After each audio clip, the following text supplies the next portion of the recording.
Columbus, Georgia. This is your City Council. Mayor Teresa Tomlinson. City Manager Isaiah Hughley.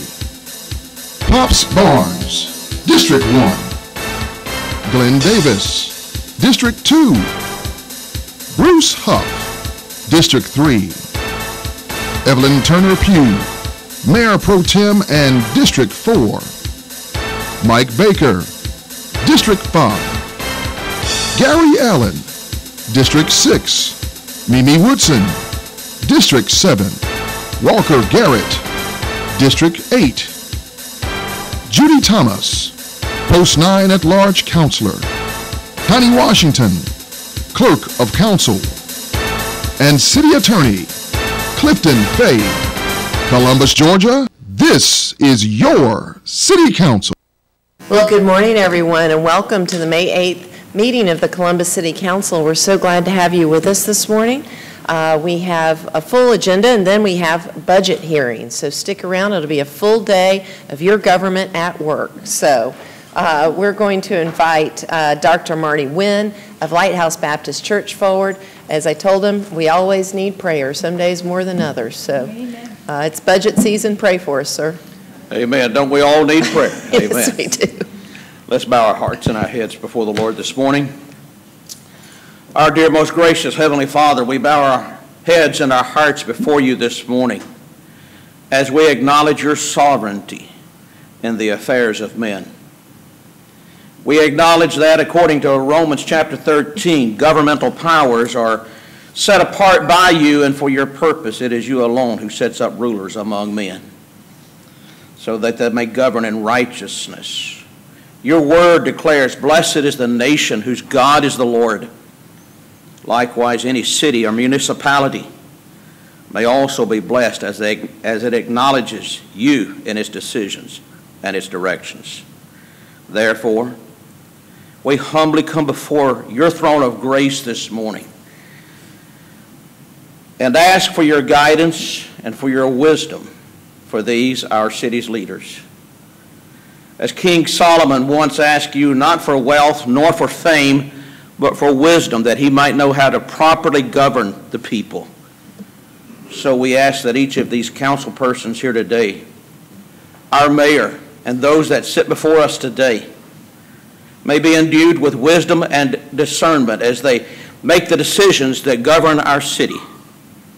We pray that these decisions will make our city a better place, a safer place. We pray, our dear Father, that it will help make our city a place that is not marred by division nor strife, but a place where all peoples, all races, all ethnicities may live in safety and in harmony together.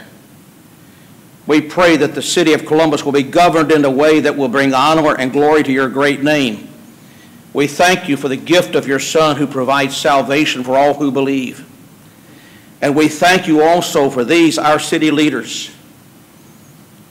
We pray that your hand may be upon each one of them today. And we ask all of these things for your glory and in the name of your dear Son, Jesus Christ. Amen. Amen. Dr. Wynn, thank you so very much for being with us this morning. And for all of you out there in our faith community, we invite you to come by and provide our invocation. Consistent with your particular faith tradition, you can contact the mayor's office if you're interested. And now we've got a special treat. We've got the Martin Luther King Jr. Elementary School students, and we're going to call them forward. We've got a microphone here at the front desk. Y'all come forward.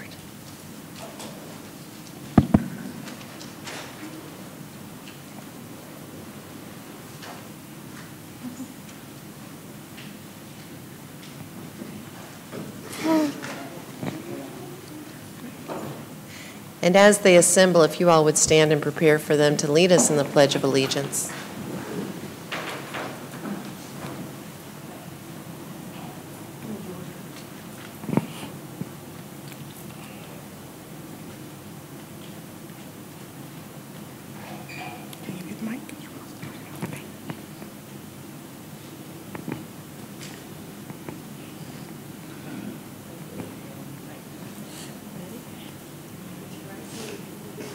I pledge allegiance to the flag of the United States of America and to the republic for which it stands, one nation, under God, indivisible, with liberty and justice for all.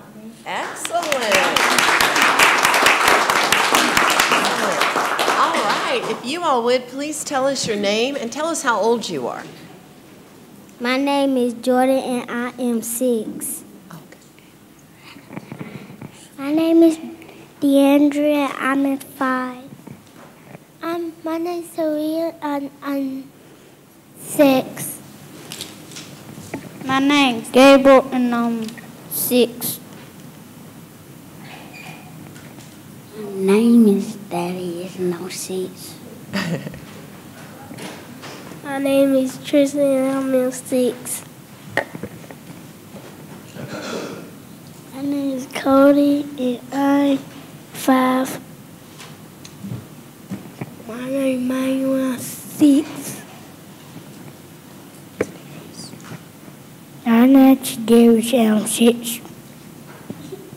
I'm Chloe and I'm 6. I'm Rayana and I'm 6. My name is Kian. I'm 6.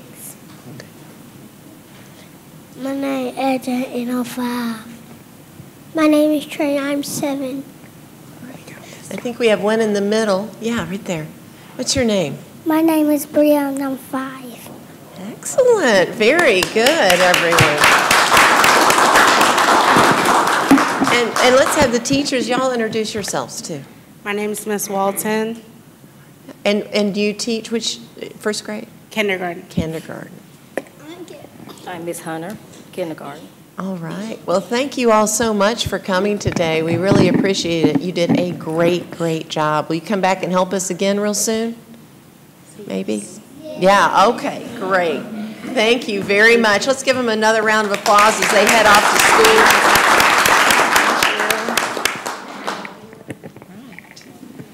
school. All right, we'll go ahead and get started with our agenda. First up, we have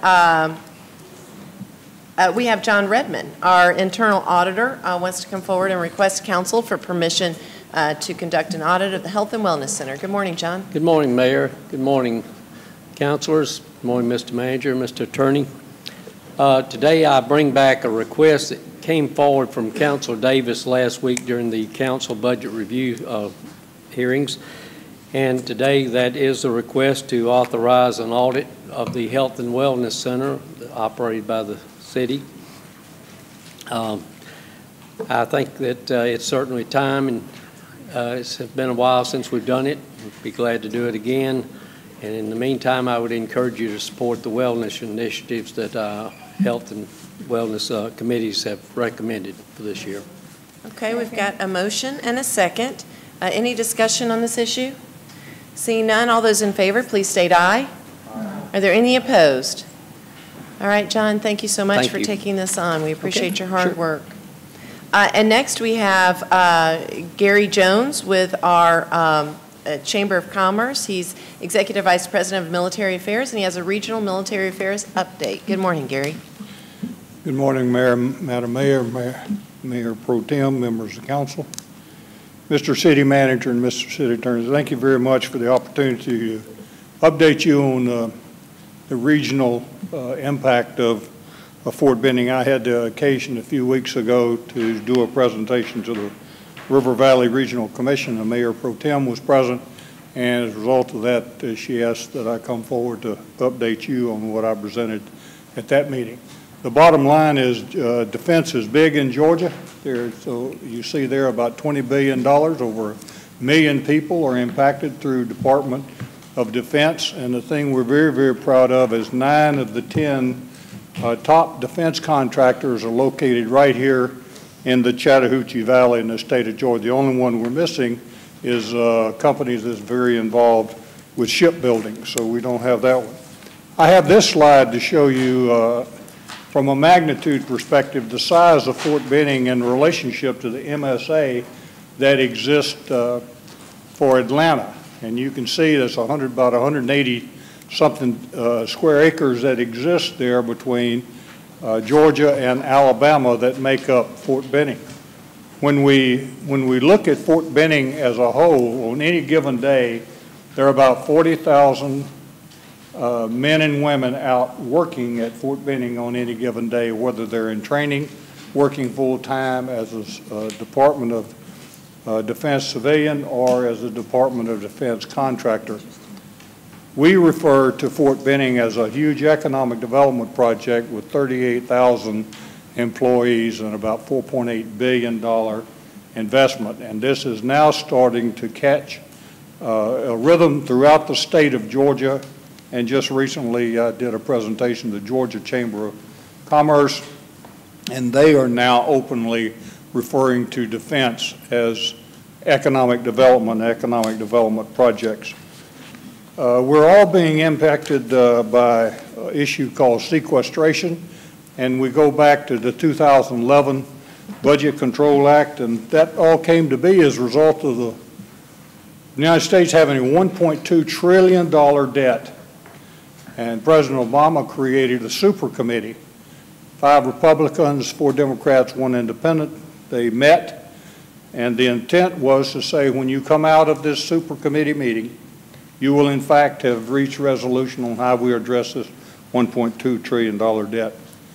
Now, it matters not whether you agree or disagree with President Obama's policies while he was in office. You must acknowledge he was a phenomenal strategist, because he put a safety catch in there. If you don't reach agreement, we will establish an issue called sequestration, and then we'll take X amount of dollars over a 10-year period from the defense budget. It was so daunting and so devastating that it literally put a gun to the head of the Department of Defense, and in everyone's wildest imagination, they couldn't fathom that actually occurring. Well, everybody got real smart, and they put those that believed to the extreme of their party, and no resolution was met, so the 2011 Budget Control Act went into effect. The first part of that, there was a 2-phase drawdown for $120,000. The first phase, there was a drawdown on some $80,000. The reality was when they drew down a phenomenal amount of brigades that went from 45 to 32, Fort Benning actually grew during that time when there was actually a reduction. And that too has to go to a special thanks to this city council, to the state, because we were allowed to give presentations to the Department of Army team. Now, some may say that was just smoke and mirrors. I bring this one up to show you that it's reality. Every place there's a circle, that brigade is gone. Not going, not being inactivated, but gone. And every place you see a square, that brigade is gone or is in the process. The one exception being on the left-hand side of the screen, you'll see that brigade in Alaska. There was a change in priorities, and that priorities was to the Pacific Rim. And the reality is that the state of Alaska has 2 senators, and both of them sit on the Senate Armed Services Committee. I suspect that had a great deal to do with that brigade being there. In fact, that brigade has in fact grown during that period of time. But then we look and we say, I hope we look and say, I went blank here, but that's okay. A lot of people consider that routine for me. But then we go down during the second phase, and the second phase was they drew down another 40,000. During that time, we had the opportunity to do a presentation, and Fort Benning was identified to lose 3,402 positions. Not 3,402 soldiers, 3,402 positions. Well, we really met with Fort Benning, and about that time, just before that final decision was released, we had Senator Isaacson, Senator Perdue, Congressman Bishop, and Congressman Tom Graves met with the Secretary of the Army, laid out the case and the need for soldiers, active Army Forces Command go-to-war units to be at Fort Benning. The Army went and recalibrated how they wanted to approach this, and instead of taking the entire 3rd Brigade, they left the 1st Battalion, 28th Infantry. There's 1,050 folks, which is very significant because I had received calls from Washington, and I quote, "Gary, don't burn up any more brain cells about 3rd Brigade, it's gone." Well, we refused to accept that, and even more importantly, our contingent in Washington refused to accept that. And we have to thank our contingent as well as former Secretary of the Navy Will Ball that worked directly for the governor that went in and also was able to present the case. And the result is we were able to keep 1,050 soldiers. In addition, the soldiers that were about to be leaving a go-to-war unit, Fort Benning said, we have valid jobs open.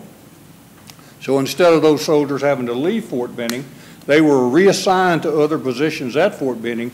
End result is we lost 2,400 soldiers here. Now that's significant and that hurt. But when you look at a drawdown of 120,000 and our part was 2,400, that is a phenomenal success in itself, and I applaud each of you and your efforts in accomplishing that. During that time when we were about to draw down, we had the Army's position change. And during that time, then they said, no, we don't want you to go down to 450,000. We want you to go hold at 460,000. Then they came in and they said, okay, on FY18 now, we want you to grow to 476,000. Now, as a result of that, we've seen growth out at Fort Benning. We've seen the 1st Security Force Assistance Brigade, a little over 1,200 soldiers and civilians being assigned to that. We've gone and seen the 75th Rangers have a military intelligence battalion assigned to it. And because our training is growing, a unit that had been inactivated is now activated again, and that's the 194th Armors Brigade 256 Squadron Training, and that's designed to specifically go and focus on the training area out there. So when you add those numbers up, all of a sudden, from that 2,400 loss, we're closing that gap, and we're down to just about 750, and I anticipate that we're going to be able to fill that shortfall in the not too far future. In addition to that, now the Army has said in 19, I want you to grow to 487.5. The reality is the Army could probably have a larger number, but it just wants to recruit about 4,000 or 5,000 a year. That way it maintains a quality control on how they're growing the Army. And the Army's doing very well. This has the highest retention rate it's ever had. People are re-enlisting at a phenomenal rate, and they're going out. Because the economy is good, it presents some challenges in getting soldiers to come and recruit for the military. If our economy were in rough shape, it would be easier to recruit people to go into the military. So the Army is having some challenges that time, but it's really trying to stay about 4,000 a year as it grows. Now, from a training base, and people say, well, why are you talking about training and why is that important? Well, when we had the peak of our training in 2011, as a result of mom, dad, brother, father, sister, aunt, and uncle coming to visit Jan, Jill, and Jack when they graduate, was bringing about $12.5 million a year into this region through lodging, gasoline, taxes, so forth. These numbers that you're seeing increases up there has already taken that number up to 9.6, and it'll probably be coming closer and closer to $10 million again as they come and they see their son, daughter, friend, relative graduate out at Fort Benning and enjoy the beauty that exists here in Columbus, Georgia. But the bottom line, you'll see in 17, instead of just 66,000, we had about 74,000 trained out there. And then for 18, our current year, we're going to see probably closer to 89,000 being trained out there, and next year's numbers will be even larger. Now, this one I put in there only if you're interested in the Air Force or the Navy or Marine Corps and the Reserve and the Guard and so forth. You can follow that. The bottom line is across the top there, you see where the Army is growing. But the most important thing is, based on the requirements that's placed on the Army today by the combatant commanders, the Army needs to be, by FY28, it needs to be about 500,000. Right now, when you look at the Army is going up to 476, it's about 1.1 million total when you look at the Guard and your active Army during that time. And that's where they want to be during this time. So we're seeing real growth go there. A thing that's exciting that we're finding is helping with that growth is working very closely with Fort Benning. We also are very involved with saying in the future, Fort Benning develops the requirements. Wouldn't it be new and exciting to have the developer be co-located with the requirements? And that's what we're doing. We're beginning to target entities such as that's up at Natick, Massachusetts, and we're having at Fort Belvoir to get those entities that are the developers to get down to the home of soldier lethality. In addition to that, Fort Benning is phenomenally fortunate in the sense that the Chief of Staff of the Army created what it calls cross-functional teams. That's entities that's designed to go from concept to production to reduce that from a 5-year to a 12-month period. These individuals meet with the Chief of Staff of the Army, the Vice Chief, and the Undersecretary of the Army weekly. Not teleconference, not phone call, face-to-face to show the progress they're making there. Cross-functional teams, we're very fortunate to have soldier lethality because every one of these cross-functional teams focused on soldier lethality. And in addition to that, we have the new ground combat vehicle is being worked out of Fort Benning currently by the Armor Commandant, but it appears we'll be getting an extra brigadier out at Fort Benning to focus on that area as the Armor Commandant will then revert back to focusing on being the Chief of Armor and so forth. So we see potential growth right there. And the other thing is Robotics Center of Innovation. We're excited about this because robotics is the wave of the future. Imagine a tank platoon in the past where you'd have a platoon leader and 3 other huge tanks maneuvering. Now imagine a platoon leader in 1 tank and he's got 4 autonomous tanks, robotic tanks, maneuvering. Can they be much smaller because you don't have to deal with protection of the soldiers? This isn't Star Wars stuff. This is reality. And this is where our military must go in the future.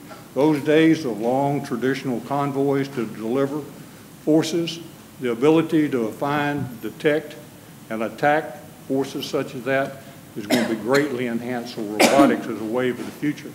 When we look at that, what we've proposed to the state of Georgia in the process of working it with Georgia's Department of Economic Development is basically creating a technology band, a defense technology band that goes all the way from Augusta, where they have the Cyber Center of Excellence, to Warner Robins, just teamed with Robins Air Force Base, where they have the Aerospace Center of Innovation. And we're saying you have the Maneuver Center of Excellence, you have Columbus State University, let's create a robotics center of innovation right here in Columbus, Georgia. Number one, it enhances the clout of Georgia rather than just have a couple of high technology centers. You have a band that goes from east to west in Georgia. And the thing I believe I see as the next step is robotics morph.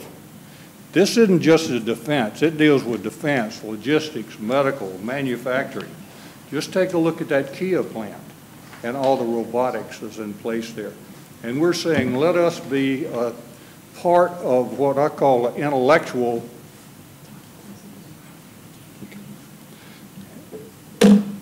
I've been told to get closer to the mic because it's hurt me. I always had pride in my great command voice. Obviously, I failed miserably. But Pam, as usual, steers me in the right direction. But this one we see as a very important issue because it ties together from a technology perspective, cyber, it takes together aerospace, it takes together or brings together what happens here at Benning, ties into Georgia Tech, and it also goes that triangle could easily expand over to Auburn because I'll assure you the Defense Department is not concerned about a state boundary. It wants to communicate with the intellectual institution that can accomplish that. But the bottom line is I want to leave you with this thought. We've got to stop sequestration. We have an exception for 2 years to grow the military, but sequestration remains in effect. And if we do nothing about it and someone says we will let sequestration be implemented, ladies and gentlemen, we're on a drawdown again down to 450,000 people. And it doesn't address what we face today with China, North Korea, Iraq, Iran, with ISIS, and the other parts of the nation. Pending your questions, I'll be happy to address them. Thank you, Gary. Yes, we have our Mayor Pro Tem. Good morning. Mr. Jones, thank you very much. And I really felt, when I heard his presentation at our meeting, I felt that it was very important the rest of the council and the rest of Columbus hears it. Because I think we also have a great opportunity to involve our high schools. It is my ultimate goal to hope that not only stopping at the college, that will get our kids in high school involved in robotics also. Yes, ma'am. There's a phenomenal outreach and from entrepreneurship, reaching out with what's going on in high school, what's going on in at Columbus State University, and Department of Army and Fort Benning are excited about what they're seeing there. To this, we're now working very closely with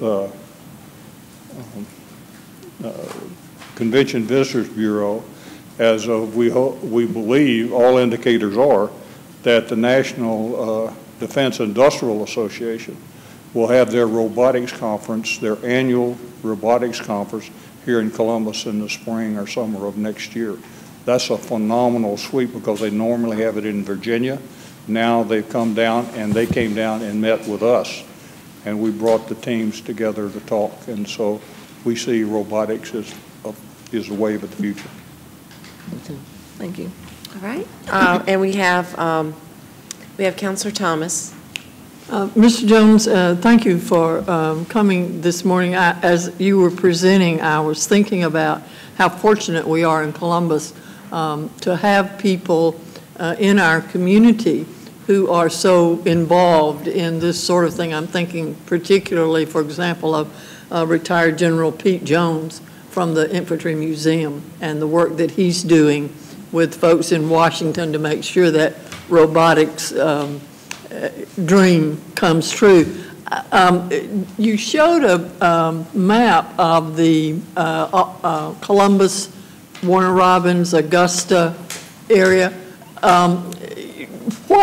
We had a presentation here a couple of months ago from Frank Lumpkin IV about Interstate 14 and his dream of that going through there.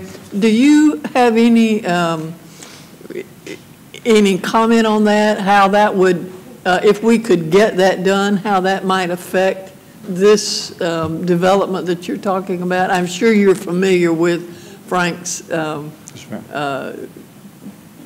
program to try to get that interstate Young Mr. done. Lumpkin, you can tell that's a passion for him on Interstate 14. It basically was started in El Paso, Texas, and ended up in Augusta. We see this as putting in this technology band as support of the need to link 14 that would tie in, then we could say with the Eisenhower interstate system, that you could link 3 military bases just coming across Georgia and tie into 14. So in reality, we're pre-positioning the advantages of 14 being well accepted here in Georgia by starting with this effort now. That was one of the legislative agenda items that we talked with our delegation, our state delegation, about pushing in Atlanta. So hopefully those kinds of things will fall into place. I also recall General Wesley, before he left, talking about how people in other parts of the country don't have the experience of being close to military bases and so forth that we have here in Columbus, and what a tremendous opportunity we have in Columbus that other folks don't have. The other thing that he said that sort of struck me was that 75%, I believe was the number that he gave, 75% of the soldiers in the military today have family members who served. And that tradition is much more so than it used to be. But I want to thank you and the Chamber for the work that you do with Fort Benning. You're always right on top of things, and if we have questions, you always either know the answer or know where to go get the answer. So we appreciate it. Well, thank you for your presentation. You may want to wonder about my answer sometime, because they had a study that said 95% of all statistics are made up on the spot. I think Abraham Lincoln put that on the internet. I think is what I heard. So. Yes. Thank you, Gary. All right. And we have Councilor Woodson.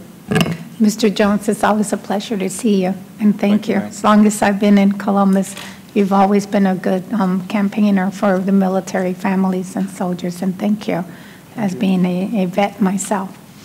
Wanted to ask you, what will be our role, and when will we be able to assist you and to ensure the robotics come to Columbus, Georgia? Because as technology continues to grow, and I see in the internet, and my son-in-law, he's a little geek, and he talks to me sometimes about technology, and some of the things I see, I'm just blown away. And to see something like that come to Columbus, Georgia is amazing. And it looks like we have a high probability of getting it in Columbus, Georgia. Just want to ensure, what would be our role? What can we do? When can we help campaign? What do we need to do? Thank you very much for the opportunity to answer that. First of all, Fort Benning has already become the Training and Doctrine Command robotics. They've established a robotics program management office.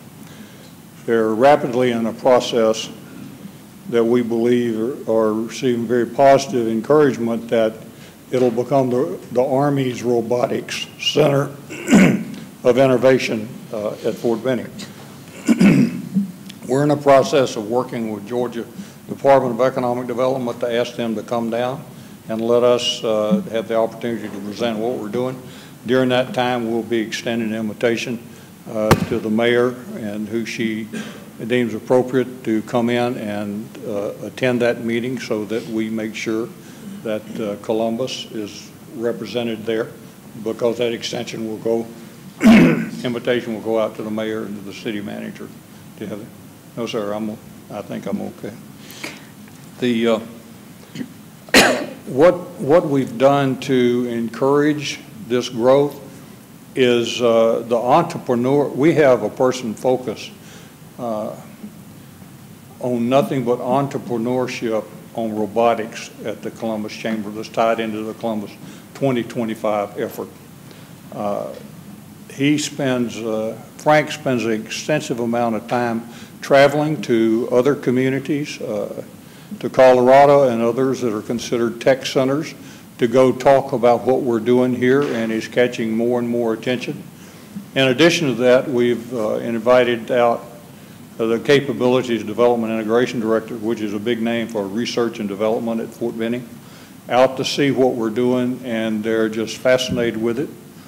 We're in the process of having Fort Benning team with us. They can't endorse us, but they can team with us, that we go and actually have a robotics war game coming up in about 8 months, that we'll be inviting people in from all across the United States to come in, and they'll have robotics battle with each other, and some will be small, 1 foot by 6 inch, and others will be 10 foot tall.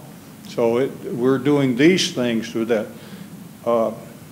We're excited with the reality that at Muskogee County School District, that the focus is not just on STEM, but it's on STEAM, because they've added the arts, because the arts are like mathematics. It's the right side of the brain, and it's a creative piece that's bringing together there, and they're very supportive of the area on robotics, and have schools actually very involved in robotics. So we have an overall plan that's pulling robotics together. But whenever we go and whenever we meet with entities such as National Defense Industrial Association and other times, you can rest assured we'll have either the city manager there or someone from his office or the mayor or someone from the mayor's office will be at those meetings to make sure that we're showing we're going in this together as a team and not acting independently.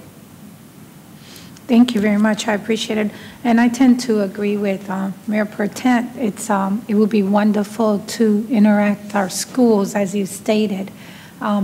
And in this process, too, we have a gentleman that's an innovator, scientist, inventor. What's his name, Pop? Mr. Lewis? Frank Bastard. Frank Bastard, that has gone through, our schools and selected some very, very unique. Frank Brasky is who we have at the chamber that's doing that outreach. Okay, so great. So y'all we're in sync there. He's a very, very, very talented person.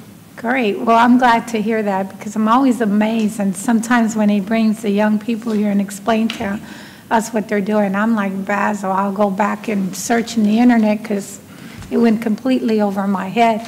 And the way technology is today, that's where we're going. So thank you. I hope you can keep us abreast from time to time because more and more. I enjoy the opportunity to do so. Because more and more constituents are aware there are a lot of needs for jobs. Lots of times people are saying we want to keep our youth here. But I say our youth go and experience life and realize that Columbus is the place to be. And they come back. And if they come back and they have opportunities like this is just amazing for us. So once again. Our challenge sometimes is to get them here, but once they're here, they never want to leave. That is so true. That's true. But I think they fall in love with Columbus. Yes. And I think with these new innovations, I think you'll be surprised. And with the mayor's trails, the transit trail, I'm pretty surprised. This community is in for a rude awakening very soon as all these pieces come together. Right now, it seems like unreality, you can't see it, but I think if you have a vision and you have faith and you look at what tomorrow will bring, Columbus is a perfect place to be at and a perfect place to invest now. Because later it's going to be very challenging. You can see it. You can see the future. I've had a couple of developers looking at my district, and one developer said to me, the people of Columbus don't know what they have. It's a jewel. That's why we want to come here. We could go to Atlanta, we can go to Savannah, but we chose Columbus. People don't even know the beauty in what you have. And so that's why I asked, please come back so our community can see. We're going in another direction, and Columbus is already getting on the map and will be getting even larger attention in the future. And thank you. Great. Thank you. We have Councilor Davis.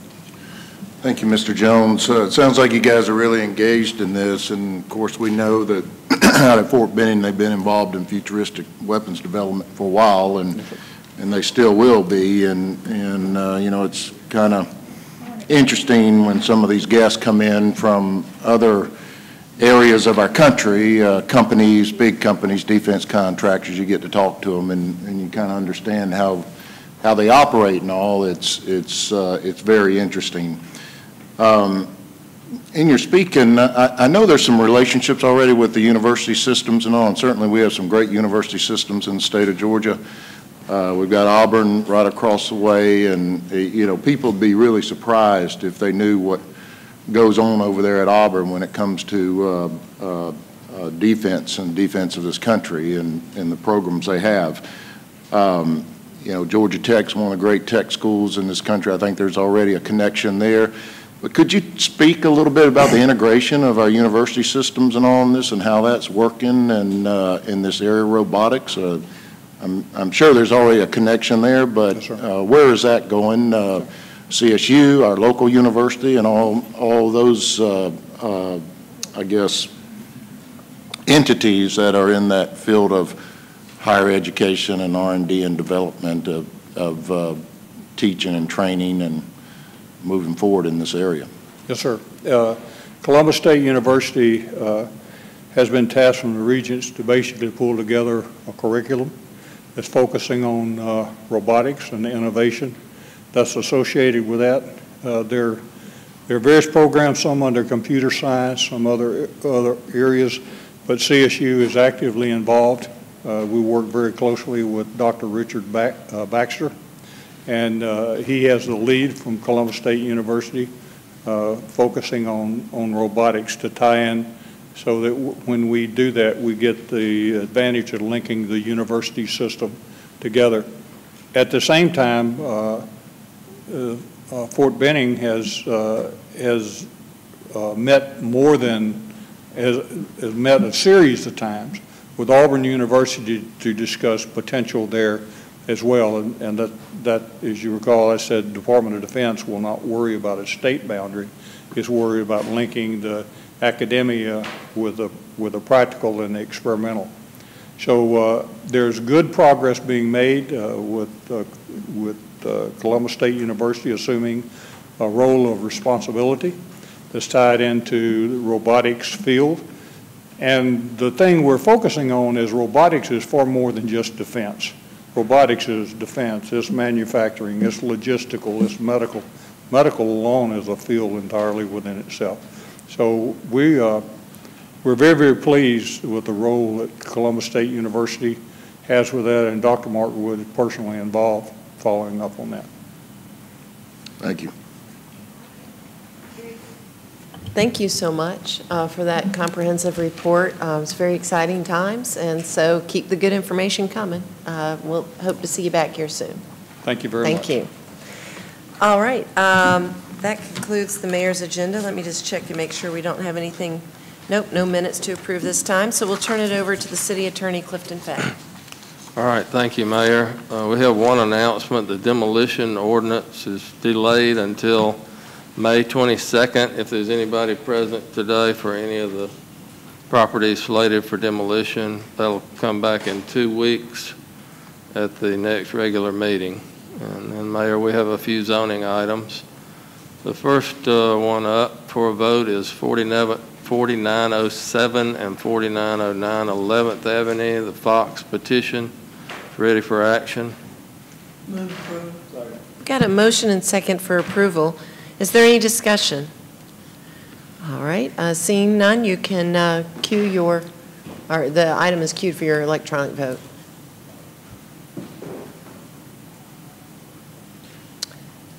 And it looks like it passed. Yes, it does. Here. Thank you. Wait, hold on a second. I'm missing somebody. 6, 7. Yeah, we need one more vote. Let's see. Oh, did you get it, Evelyn? Mike, it looks like it didn't pick yours up. Okay. If, Madam Clerk, if you could just record that Councilor Baker was in the affirmative. Okay, he was in the affirmative on that one. All right. All right. That has passed. The next item is the property at 7675, 7697 Kane Boulevard. It's the multifamily residential use proposal. Mr. Mize is here with Mr. Johnson, the applicant. Move approval. All right, we've got a motion and second for approval. Is there any discussion on this item? Seeing none, we'll cue it for voting. Bruce, tell us when we're ready. Are we ready? Okay, let's go. And again, it looks like one more. Are we having trouble with Counselor, just so we know, is it, okay, there we go. All right, I just was trying to see if there was an electronic issue. All right, it did pass. Next items are zoning public hearings. The first one up is 3784 Graham Way. It's going from SFR2 to residential multifamily 1. Was delayed so Mr. Wright Wade could be here. I see the petitioner. Is there anybody in the audience that wants to be heard in opposition to this petition? Any questions from councilors around the table? No, not at this time. All right, Mr. Wade, we will bring that back for a vote then in 2 weeks, the regular meeting. Thank you. Next one is 3705 and 3709 Gentian Boulevard, going from neighborhood commercial to general commercial, shopping center proposed use. Mr. Hayes, the petitioner, is here. Anybody opposed in the audience? Any questions of council? All right. Don't see any. Mr. Hayes, thank y'all for being here. We'll vote on that in 2 weeks. Then, Mayor, we just have one more resolution for the special election qualifying fee clerk of Superior Court in November. It's ready for adoption. Okay, we've got a motion. Is there a second? Any discussion on the resolution? Seeing none, all those in favor, please record your votes electronically with the green, and a no vote is red. And it all lights up this time, so there we go. Thank you, Mayor. That's all we had listed. Okay, thank you all. We are moving then to public agenda. Hold one moment, please, as I pull that up. First, we have Mr. Christopher Reyes, who would like to speak to us about a drainage problem. Good morning, Mr. Reyes. Good morning, Mayor Thomason, members of council. How are you today? Good, thank you. Thank you so much. I'm Christopher S. Reyes, resident homeowner at the environmental violation cross-contamination site of 7200 Springbrook Drive, Columbus, Georgia, 31909, adjacent to Rimwood Section 2 residential development. Downstream and adjacent to Rimwood Section 2, downstream from a sewer main flow and downstream from Flat Rock Branch Creek flow, okay?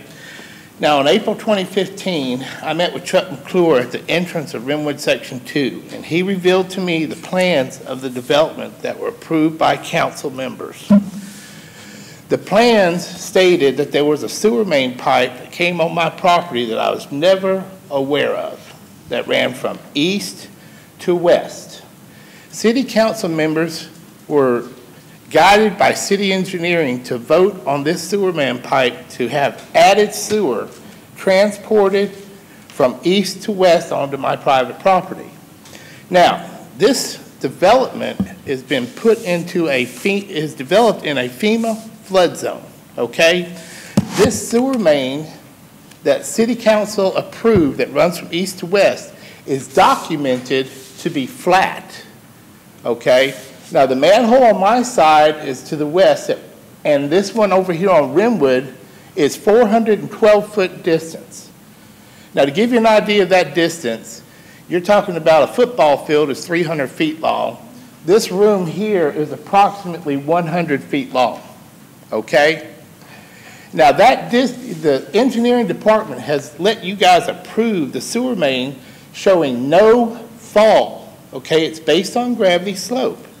So you guys approved a sewer main showing from 412 feet, no elevation fall, with documented even elevation numbers, okay? You didn't know that, and I understand that. But you should have been made aware of this because you're adding and approving permits for Rimwood to discharge additional sewer into this faulty sewer main design onto my private property. All right, so your records of Rimwood, and I know you didn't know it, but are approving a faulty sewer main with matching elevation numbers. Not only that, this sewer main is not watertight. It's sitting on my property right now, leaking, okay, because the city, Columbus Consolidated Government, has no easement allowing their employees to come on that property and maintain the trees, okay? So there's trees growing in this pipe right now. I have documentation from third parties and DVDs that I can present to council members showing that the roots have caused blockage in the pipe. Because I wanted to see what this pipe was all about. If it was shallow, well, guess what? If it has no fall, and it's up here, the roots are easier to get into it, and recklessly and abandoned, no maintenance done by the Columbus Consolidated Government when they're selling $450,000 houses adjacent to this pipe, involving this pipe in Rimwood 1, Rimwood 2, Chapel Lakes, Spring Chapel, that are supposed to discharge all their sewer onto my property in a PE confirmed, Terry Slaughter with Moon and Meeks. Bill Smith with Hobbs and Smith have both stated that Donna Newman and Kevin White missed this on the review. Okay? They missed this. So this pipe right now has trees growing on it in the bed. I have evidence of that. I asked Kevin, I said, Kevin, give me the engineering specs on this pipe. Kevin sold me, with Columbus Waterworks VP, these plans right here that contain no professional engineer stamp. Okay? The pipe that you're allowing permitting on, the pipe that you've got 400 houses running residential sewer, okay, is documented to be not approved by a professional engineer. Now, I am requesting city council members to remove this pipe from my property or make it watertight and waterproof. I've had city come out, Giles, Chris Brown, referred my complaint to city engineering because they discovered that the David Erickson, the developer, got in a hurry and put stormwater pipes that are non-watertight on top of the sewer main. Now, the reason I've got this camera is because it's been on my neck for 3 years, taking pictures of every event that's occurred.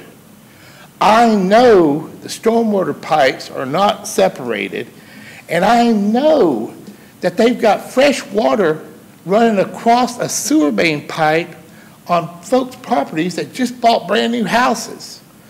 That's an environmental violation due to non-standards that needed to be applied in a FEMA flood zone, okay? If you've got a leaking pipe that is a half mile from Flat Rock Park that runs along the Flat Rock Branch Park, this thing can contaminate the entire Flat Rock Park, okay? Right now, the squirrels won't even go in the bathrooms at Flat Rock Park, all right? You are not trying to attract a lot of people to Flat Rock Park by improving the park itself. And now I know why.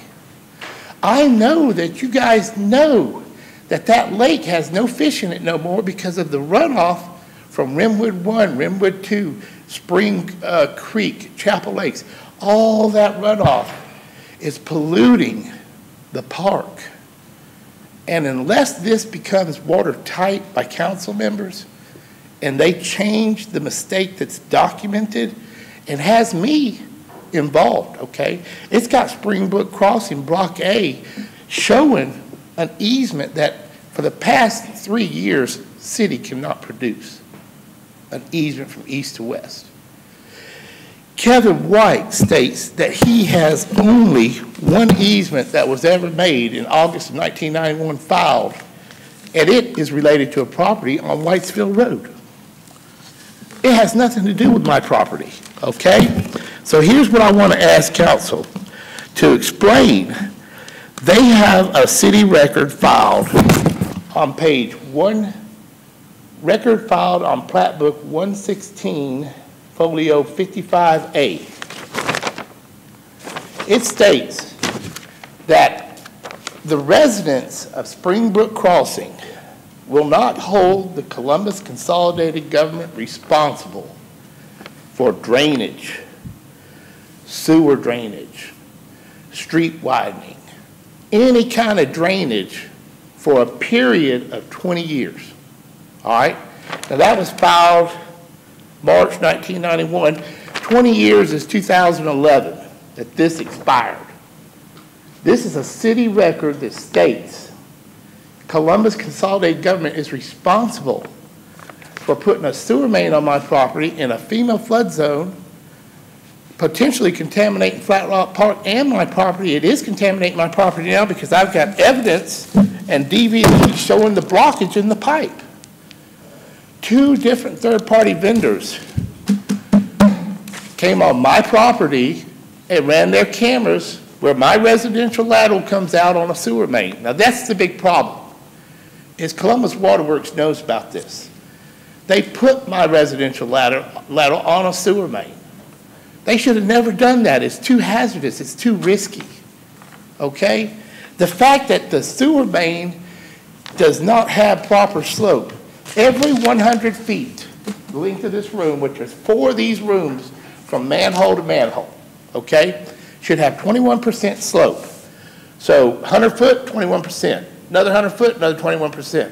84% slope on this pipe because it's a gravity force sewer main coming into an 80-degree turn, okay? Here's my sewer lateral right here in the corner of an 80-degree turn.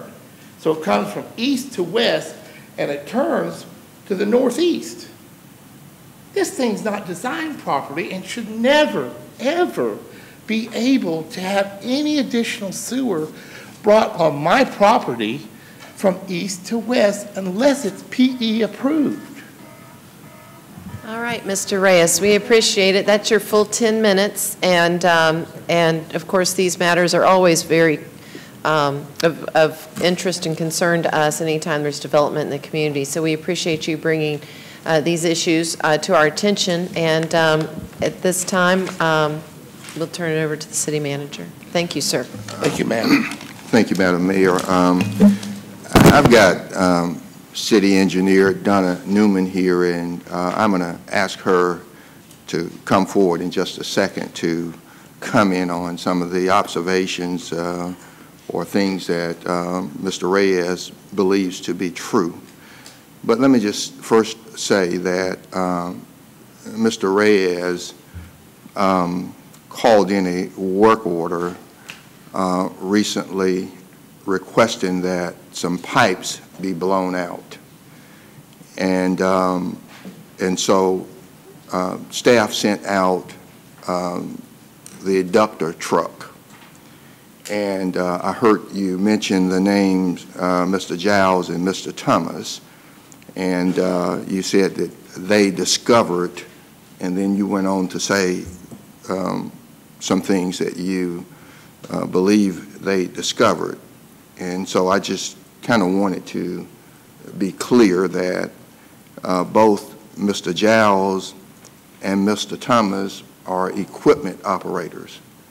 In other words, they drive an adductor truck and they blow out pipes. And they are not city engineers by any stretch.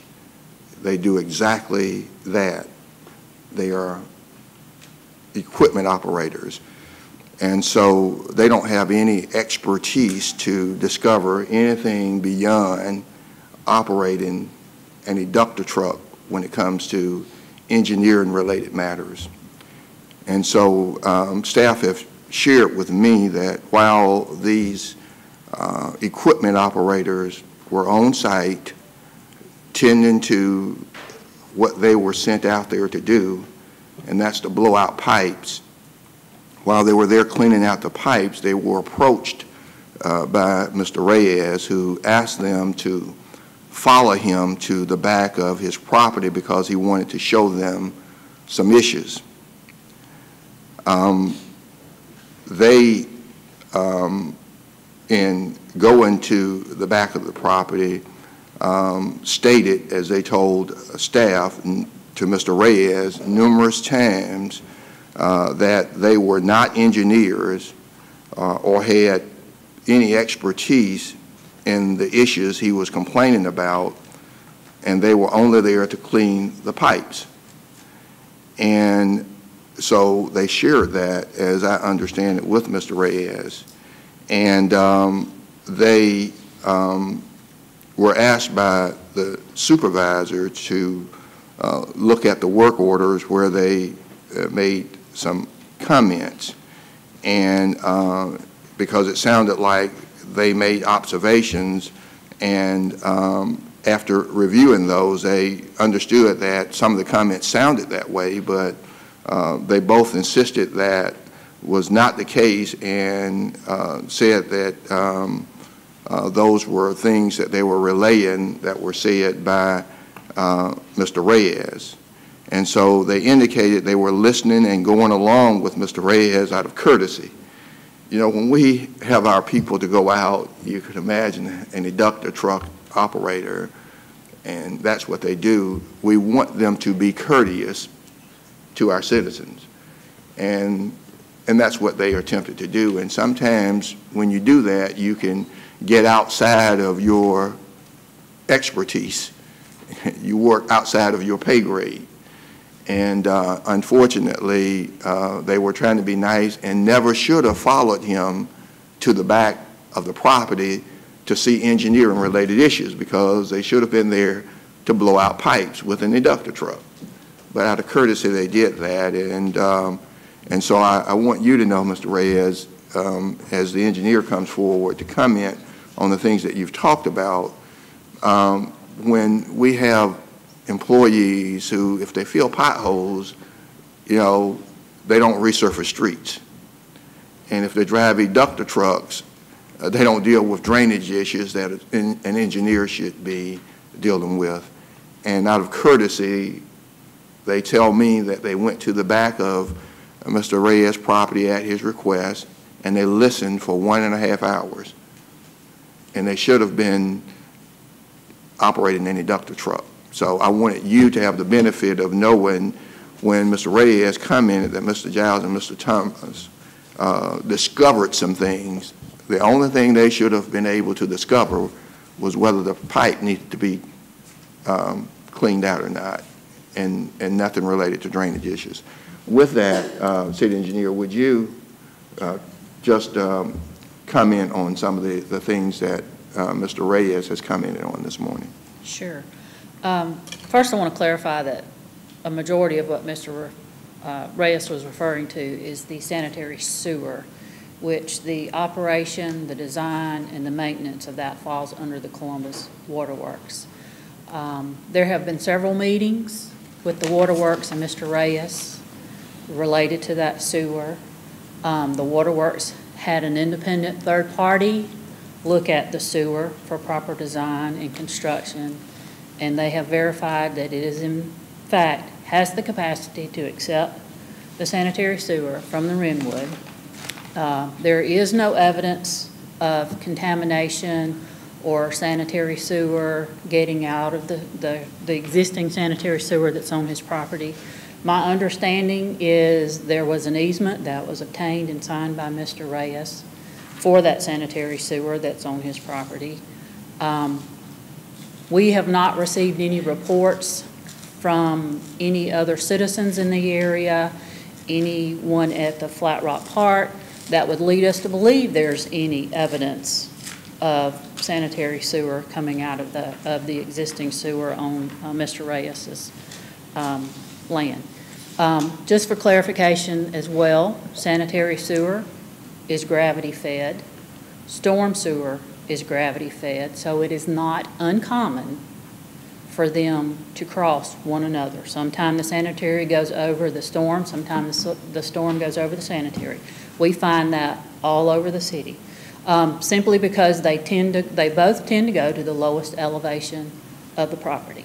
So they are always, or not always, but a majority of the time in common areas. So one or the other is going to cross. So that is not uncommon as well.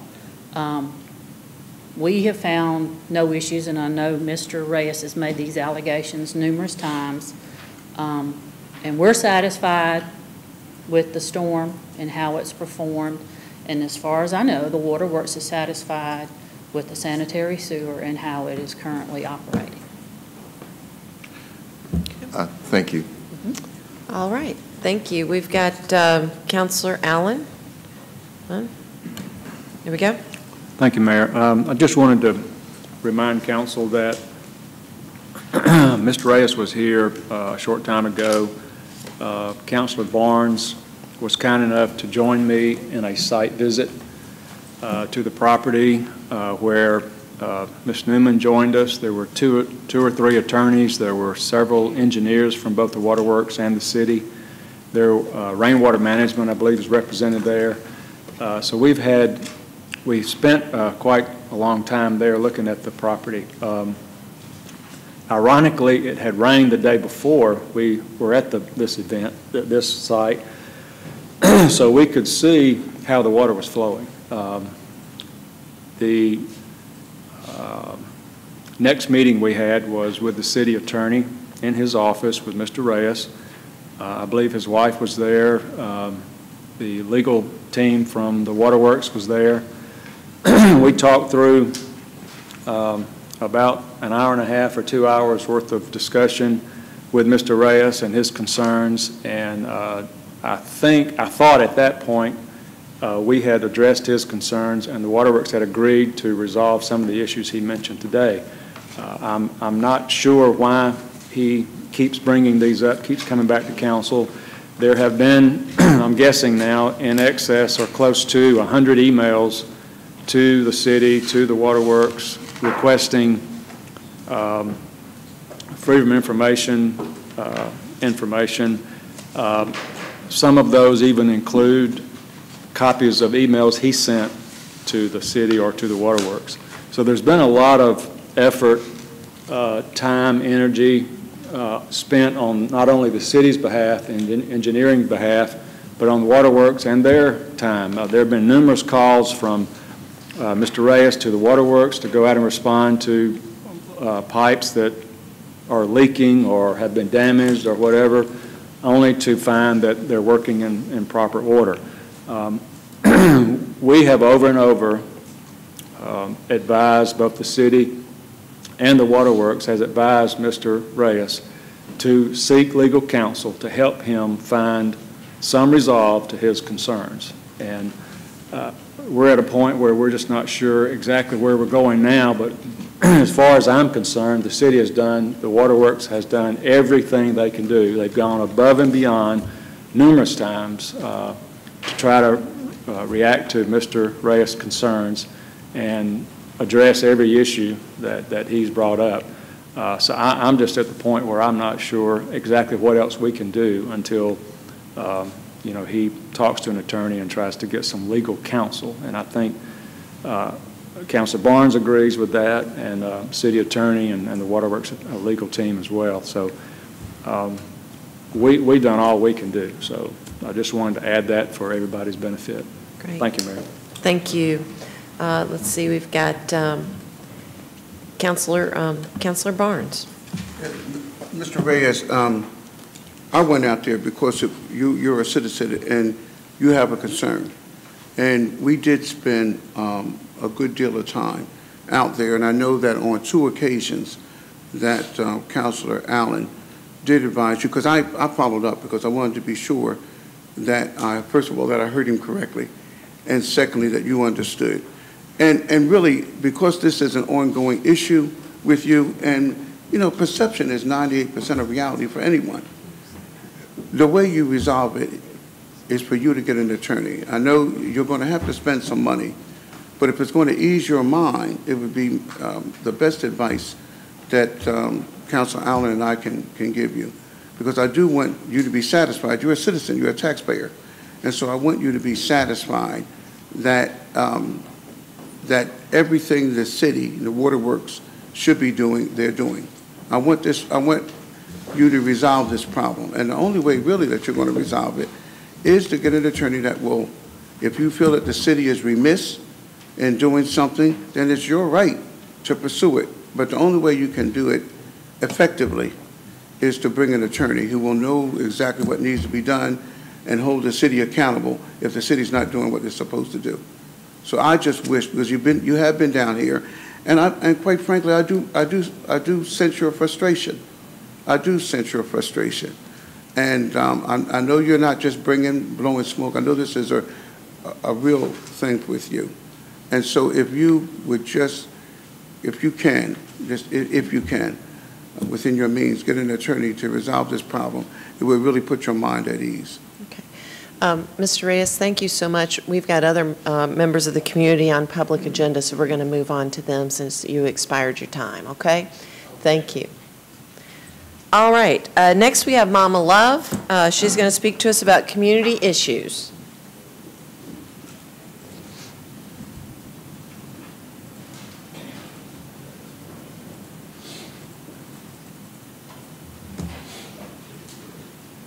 Good morning. Blessed morning, Mayor, Council, members. I'm coming to talk to you. You're probably surprised to see me. I'm surprised to be here. But I'm coming to speak to you in reference to, well, the first thing is, I know it may have been a lot of changes since I have left, and I'm willing to learn. I love learning. And one of the things I want to talk about is our senior citizen. I am thrilled and delighted that your new changes, even the one that the man spoke on this morning, will include the youth. But I'm here to speak about us old folks. Some of us are feeling left out. We did work, we did struggle to get this world where it is today, and we are willing to learn. Mom Love, you might want to back up just a bit so there's not that static. There you go. Perfect. We old folks did help to, we struggled to help to get this world where it is today. And we are very eager and willing to learn. And there may be things that we don't know where we can go to get the knowledge to keep up with today's society, today's changes. Even myself, when it comes to this new technology, I do know how to Google, I do know how to text, but then when it comes to some of the other things, the old folks don't know how to do it, and we're willing to learn. So will you please get the information out where we can go to learn? Another thing I would like to talk to you about is your city meetings. I heard that there will be 3 meetings. Planning committee, they're going to take suggestions how to make Columbus a better place for the next 20 years. But I also heard they're all at night, when some of us old folks are afraid to come out at night. I was hoping that maybe you could think about it, if it's not too late, to have one of those advertised and change to daytime. We got ideas still, you know. So think about the meetings you have here. Think about how we struggle to help too. Think about having some of them during the daytime. Think about educating us how to get caught up. Sometimes our children, they have their jobs, they're very busy. So maybe y'all have a little bit of money to put towards teaching us how to catch up on this new items too. Okay, another thing I want to talk about, I went to Peachtree Mall, and I got caught out there at night because I was trying to find something, and I don't know all the stores. But I went to J.C. Penney's, and I was so tired, they had a bench there, and I took a seat, and so did some other people. And all of a sudden, the people jumped up, young people, I couldn't jump up, started running towards Dillard's. And I said, what's going on? Why y'all? And they said, the door's going to close, the door's going to close. I said, tell them, don't close this door, this old lady trying to get there, tell them. And the girl, yeah, this old lady trying to get through. And when I got through, I was so tired. It was an officer there. He came towards me. I know he thought I was going to pass out because I thought I was going to pass out too. And I said, I didn't know this. I didn't know the doors were going to just, he says, Dillard's. We can't control Dillard. I said, well, don't y'all have an announcement or something? Give me a warning, give people a warning? He said, yeah, but we don't know how to operate that system. So could you look into that, please? Another thing I want to talk about is more letting people know, maybe you got some kind of class or something for us old folks. So when we do come to the city council meeting, we feel more comfortable in participating. We don't know all the rules. And like I say, we like learning too. And I want to talk about that. Okay, what else? That's all the time? You've got 5 more minutes. Okay. Well, the last thing I want to talk about is I noticed we have some females on the city council meeting, and I would like to take this opportunity to wish all of you mothers a blessed, blessed, blessed Mother's Day, and also those mothers who God chose to raise somebody else's children. Blessed Mother's Day to you, and thank you. And if you need me, my address is P.O. Box 4075, Columbus, Georgia. And I would like to talk to one of you also about that Veterans Day Parade, hopefully putting it back on what's the National Veterans Day. I would love to work with you on that. Thank you all so much.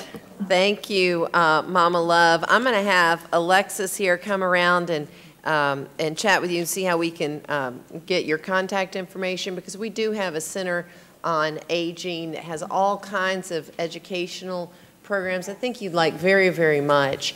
And some of the items you brought up, we don't have much to do with Dillard's or the mall since it's private, but I know they watch this show.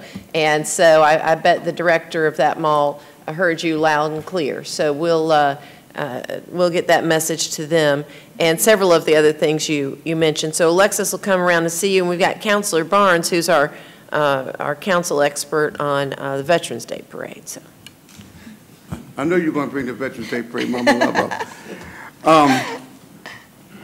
I'm glad you brought up the fact of meetings, because I've heard this before. If we can ever have a meeting that the seniors can a lot of the seniors don't drive anymore.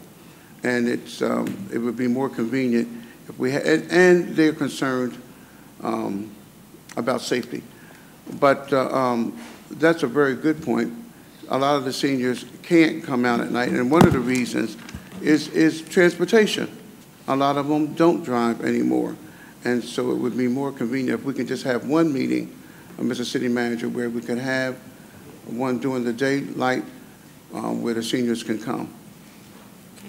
We've got City Manager wanting to respond to that.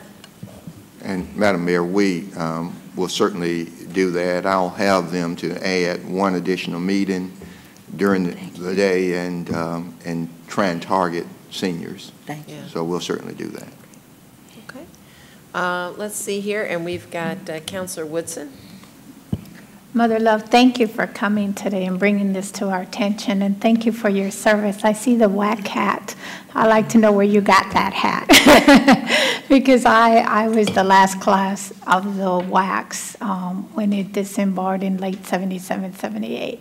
So I'm interested, and I wanted to make a recommendation to the city manager for that meeting. Could we have it at the Gallup Center, where most of the senior activities that the mayor had spoke about? She spoke before I got to the light. And I think that would be a great place. And I think some of the programs that other organizations like sororities, the Delta, AKA, any of the other sororities that have computer programs or things that we have in the park and rec, see if we can do that all at that location. I think it will be easier for senior citizens to go into that location and have these services needed, or anyone watching in the community that provides these services, probably partner up with Parks and Rep and the Gallup Center and make it, since that is the senior center, make that a place where Mama and anyone else that's interested can go. And this way too, we can work with the Metro to see about the transportation, if we can just all cooperate together to make that, feasible for you. And we do hear, you're very loud and clear, and we are seniors too, and one day we'll be where you're at. So please don't feel that no one's listening, because we are. And your sign is correct. We need to pray, and God's in control every day when we wake up and go to bed. And I appreciate you and your service to our military. And later, I want to know where you got your hat, because I want one. Thank you. I got it from Fort Benning. My mama got a shock when I stepped on the front porch with a packed suitcase. When the recruiter showed up, they wanted to know who he was. Back then, they didn't know that white man, because he wasn't the ice man, the vegetable man, or the medicine man. And they wanted to know. I knew when I stepped on the front porch with my family. My mama said, "Where you think you're going?" I said, "I'm going out, Mama. I didn't sign for to go to the Army. I said, I'm 18. And I went in, God blessed me to go into the Women's Army Corps. And you know, my story is similar to yours. My parents didn't agree with me going in the military, and my recruiter was outside waiting, and I quietly left the house to join the military. So we have a lot in common, and again, thank you for your service. Those were some tough years, and for you to be a WAC, you need to be very proud, because they didn't give us any slack whatsoever. No. That was a challenge. It made us the women we are today, and made you who you are. So thank you very much from the bottom of my heart. Thank you all. All right, we have the Mayor Pro Tem. Good morning, and thank you for that Mother's Day greetings, and also to you. Thank you. Mr. City Manager, if you can pass along to Mr. Jones, let's make this a big Seniors Day.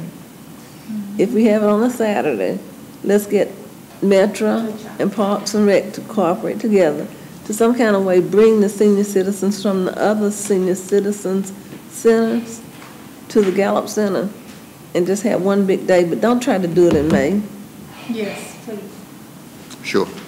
Okay. Well, and I don't know, we'll check next with, we'll check with Gallups and South Columbus Senior Center and others to see what day they think is best. And see if Metro can have some kind of special day pass for them that particular day.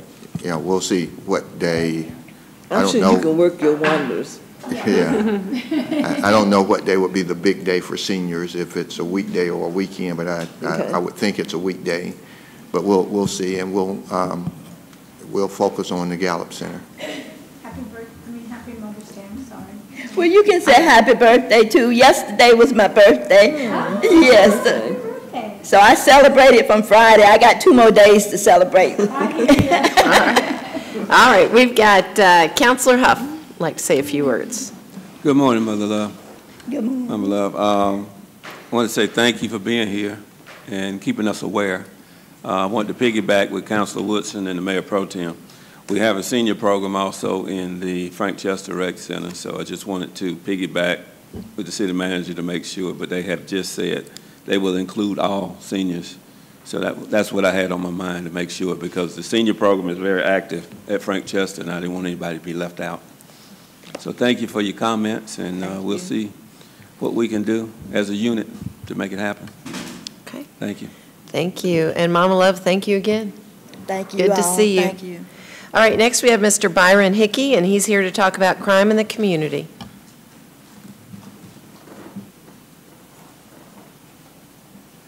Good morning. Madam Mayor, Madam Clerk, Mr. City Manager, Mr. City Attorney, members of council, good morning to everybody. I'm here today to talk to you about crime. Sure everybody here probably know me. My name is Byron Hickey. I'm a retired police officer with the Columbus Police Department, and I worked there for 30 years before retiring. So crime is something that I'm concerned about, that is happening in our city. I had the opportunity on yesterday to sit and talk with Chief Boren, who gave me some numbers from the a spreadsheet, a quarterly Part 1 crime comparison from 2008 to 2018. And on this spreadsheet, it shows that in that 10-year period that we've had 220 people that's been killed here in our city. And with a population of 203,000 people, that's a large number of people who's lost their lives over a period of 10 years. I asked Chief Boren, and of course I'm not here today to point fingers at anybody. I'm not here to say that anybody is to blame for this. But I asked Chief Boren, as a citizen, what can we do to help him, to help come together, to help him to come up with a solution for this problem. And Chief Boren shared with me that 2 areas of concerns. One being he need more officers. I understand that there's still 80 vacancies, 80 plus vacancies that are there. Aside from the 433 or 488, that's the number now. There's about 80 vacancies there now. The other thing was benefits. It's my understanding that retention is an issue due to benefits and also due to the compression issue that was a long time issue and concern when I was there as a police officer, an issue that hadn't been addressed yet by this council.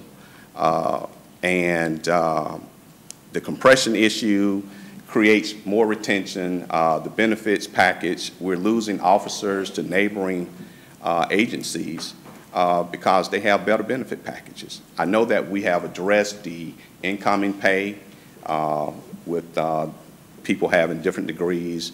You know, undergraduate, graduate degree, you get paid more.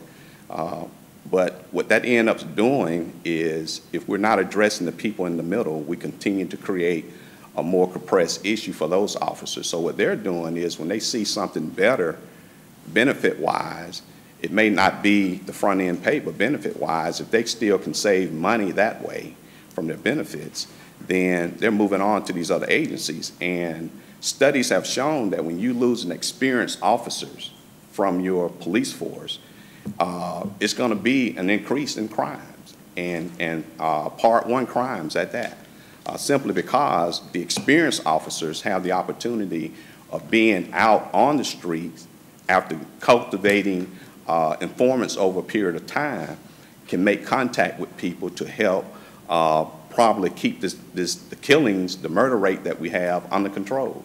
But when you have these people leaving your agency and going other places, then the newer officers, they don't have that long-term experience that these other officers who we're losing through retention issues would have. And so, you know, I'm here today to see, you know, what can we do as a council, as citizens, because I know we can do better. You know, what can we do to help get this problem under control? Currently, right now in the first quarter, we've had, according to the numbers that the chief gave me yesterday, we've had 8 people to get killed. And I know that the coroner's numbers is going to be different because, you know, he viewed, you know, homicides and murders as something different. But according to the numbers that I've received from the chief, there are 8 people, and we're just in the month of May that's been killed. Mother Loves just said a moment ago, she's afraid to leave her house at night because of the issues that we're having in our community. And looking at the faces of the people involved, it's black on black crime. We got a serious problem in our community. We got a serious problem in our community. And Councilman Woodson was saying a moment ago when the gentleman from Fort Benning was here speaking about, you know, Columbus is a great place to be. It's some exciting times. But I promise you, if we don't get our crime rate under control, it's going to be a terrible place to be. It's going to be some sad times. So it's time for us to start taking care of the people who take care of us. We've got to come together because I know we can do better. I know that each of you are concerned about the crime issues, the crime problems in this community. And like I tell you, people ask me sometimes, so where's the worst part in Columbus? New people who move. I say, hey, you can become a victim anywhere. You don't have to just live in South Columbus to become a victim. Because if you live anywhere else, you still got to go to the gas station. You still got to go to the grocery store. You can be a victim anywhere because predators, they don't care. And it brings me to my last question. And it's a question that I can't seem to get an answer for. In 2008, when Chief Wellington, former Chief Wellington was the mayor, he proposed that we do another local option sales tax. I, being a citizen as well, employed at the time with the police department, voted for that OLAS. Currently, there's $17 million, 41 days of that sitting in reserve. It was never voted on to be sitting in the reserve to help with the reserve to keep it above 60 days. I cannot get a straight answer from anybody that I ask. Why is $17 million of the OLOS that could be used to assist with public safety being used to sit in reserve when the citizens never voted on that? And I would like to see someone, you know, share an answer with me, give me an answer, or, you know, possibly make a proposal or a motion, shall I say, not a proposal, a motion, that we revisit this OLOS so that we can earmark the money for what the taxpayers intended for it to be used for. It was never intended to be used for the reserve, for a savings account. It was never intended. And if I would have known that it was going to be used for that, I would have never voted for it. I would have never voted for it. Now, what could $17 million do as a build-up from over a period of 6 years? I think that, you know, it could begin to address the compression issue, where we can retain experienced officers and keep them here. Maybe it could help offset the benefits, where we can retain officers and keep them here to serve this community and to continue to protect this community. You know, our elderly like Mother Love. You know, my dad, who's 85 years old. And I know some of you up here probably still have your parents living. And then even myself, I'm getting to that senior age now, you know. So, you know, I would like to know that we have a qualified, well-trained police department that's in place, that when they respond to these 911 calls, that they are out here in the streets keeping crime down so that Columbus can be that ideal place that you were speaking about, Councilman Woodson, that Columbus could be that ideal city, you know, so that Mother Love don't have to worry about leaving out at night and someone, you know, harming her in any kind of way. So I rest with that, hoping that, you know, we as a body, as citizens and as council people, the mayor, we can come together with a solution on what can we do to help keep this problem under control. Because right now, like I said, it's just May. Summer hadn't even got here yet. 8 people already killed, according to the numbers that the chief gave me. And from what I see, it's only going to get worse. Thank you for your time. Thank you for listening. And thank you for allowing me an opportunity to speak with you. Thank you. Great. Thank you, Mr. Hickey. Appreciate your time here this morning. Chief, would you like to come forward and address some of those issues, specifically increase in Part 1 crime rate get the crime rate under control, and why we don't hire more officers?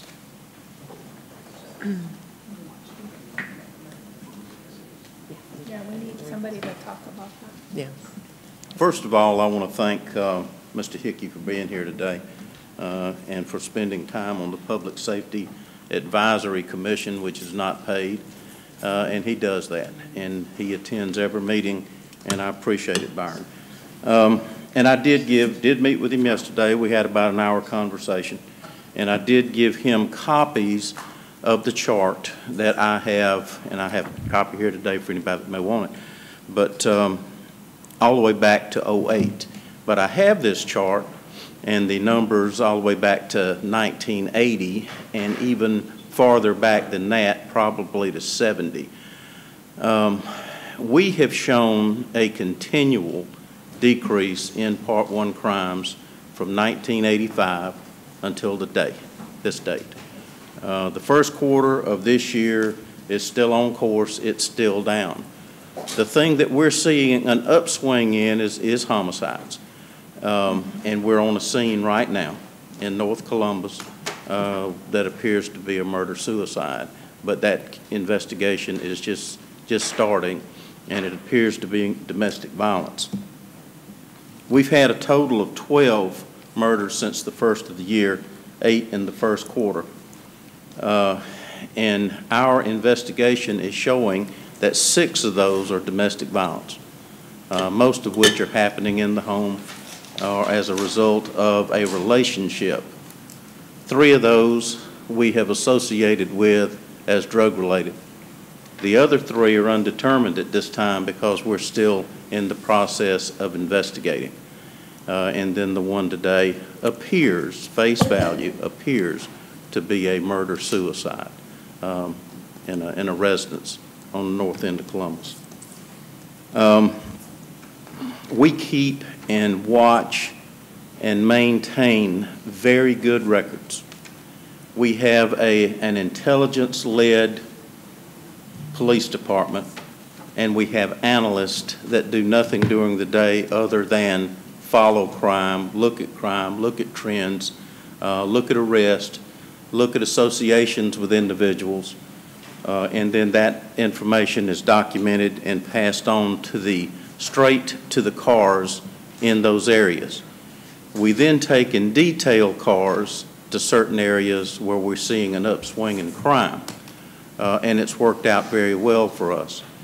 We have put together special units from 12 at night to 8 in the morning to address issues and areas in Columbus where we're seeing upswings in crimes, whether they be car break-ins or burglaries or just general nuisance crimes.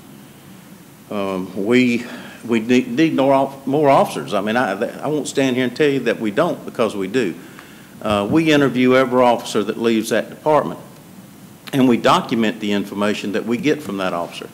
And these are individuals that talk about things like salary, benefits, the fact that they're on the morning watch and don't want to have to rotate, the fact that they don't like their supervisor, the fact that some of them just basically don't want to work. They want to stay on day shift and they don't want to do anything else. Well, I'm sorry, but I just don't have a department where I can leave a particular person in a particular area until they've been there long enough to actually work their way into those areas.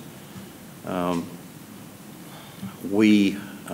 I will have a council presentation for the budget here within the next couple of weeks, and I intend to address some of those issues, as well as salaries, as well as some of the benefits that I think that we need to reduce the cost of to these officers, especially these young officers.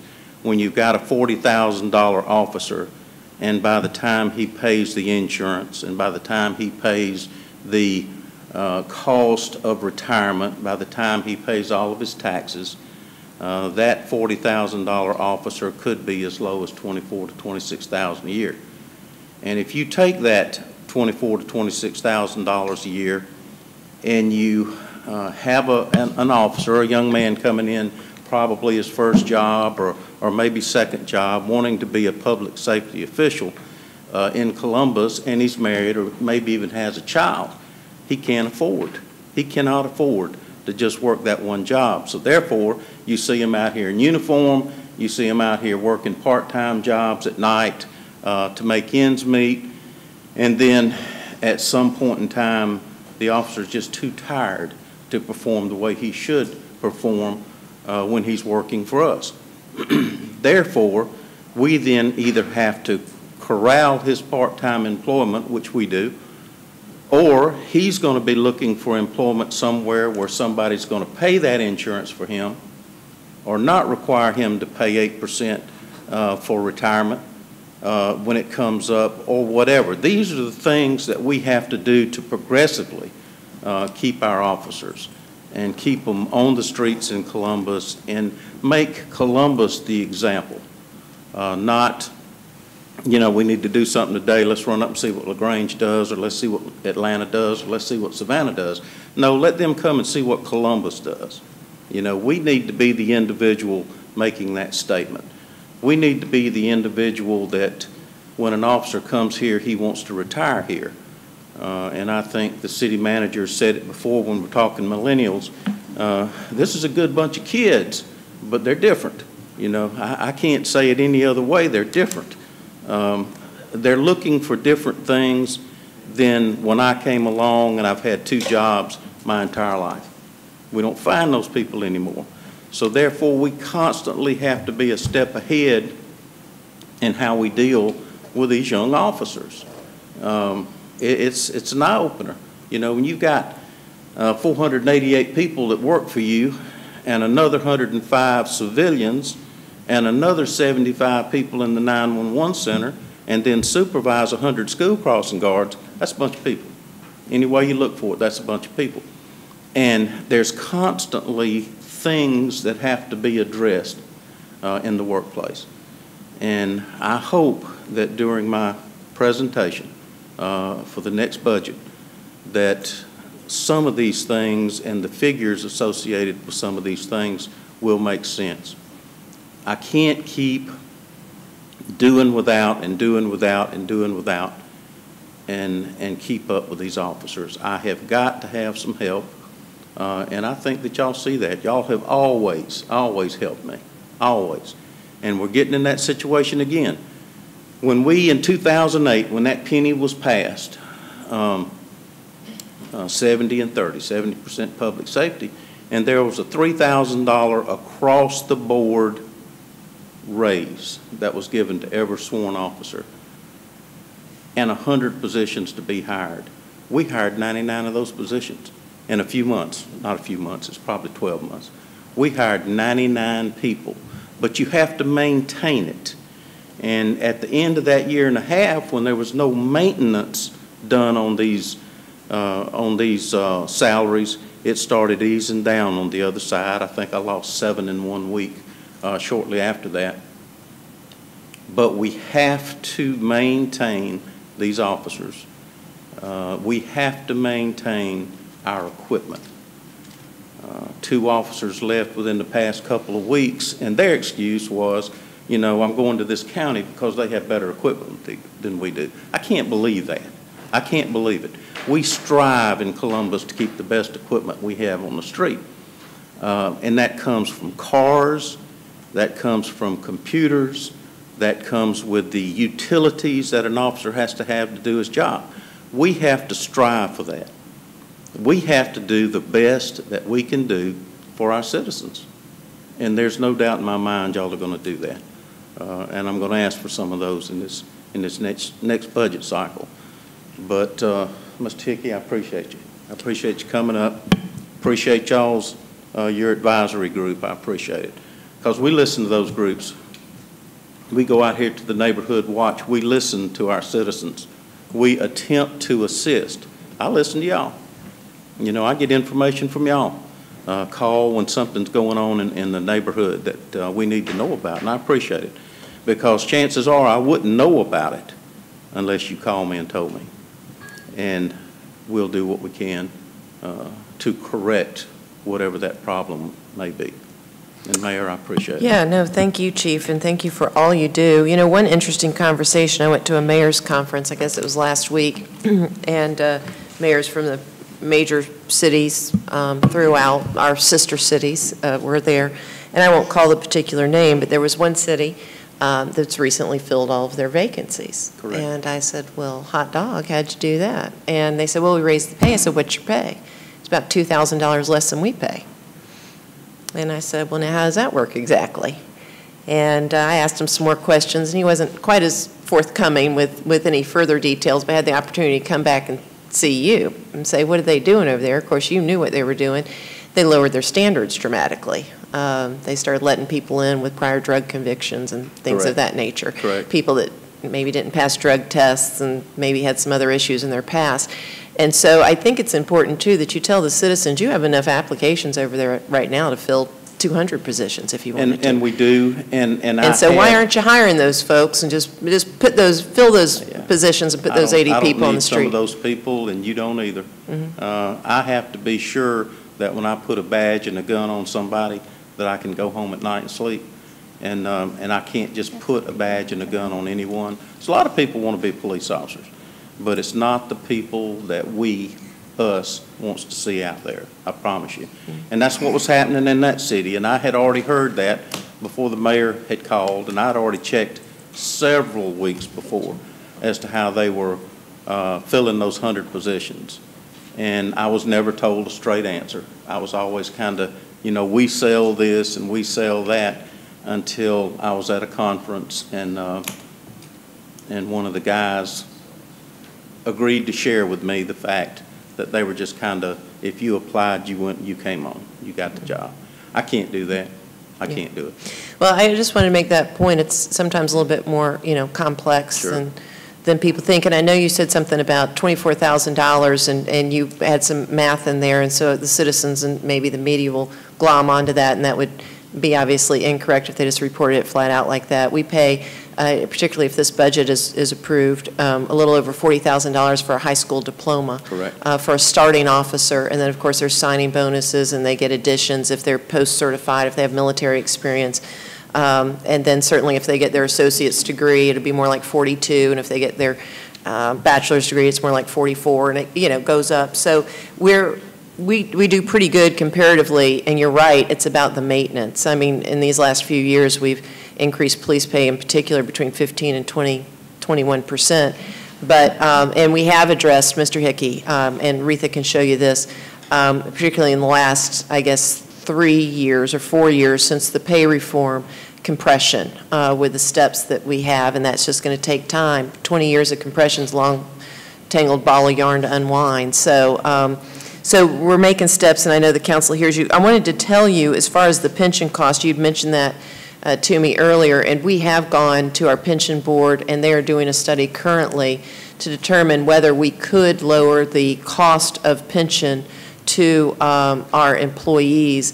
One of the issues, they're doing that study now, so we hope to have it soon. I don't know that we'll have it back for budget, but we can make those adjustments at any time.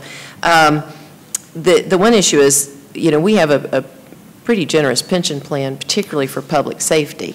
I know some people might want to debate that, but we let folks retire at 55, and that costs a lot. If we moved it to 65, which nobody wants, then of course the cost would go down. But public safety is the most costly plan we have by far for pension. So I just want folks to know that in order to provide that 60% of salary averaged over your last 5 years of pay for the rest of somebody's life from 55 on, cost a boatload of money. So we've, one of the things we decided not to do was change our pension plan from defined benefit to one of these cafeteria plans. We talked about it. That would save the cost and certainly cost the employees a lot less. The benefit would not be as rich, as solid, as deep. And so that's just that's a policy decision for council. We can certainly change our pension plan. We've looked at changing our pension plan, both the parameters, the starting age of retirement. If we moved it to 57, 58, that would cost less. If we, took it to 50% of pay instead of 60% of pay, that would cost less.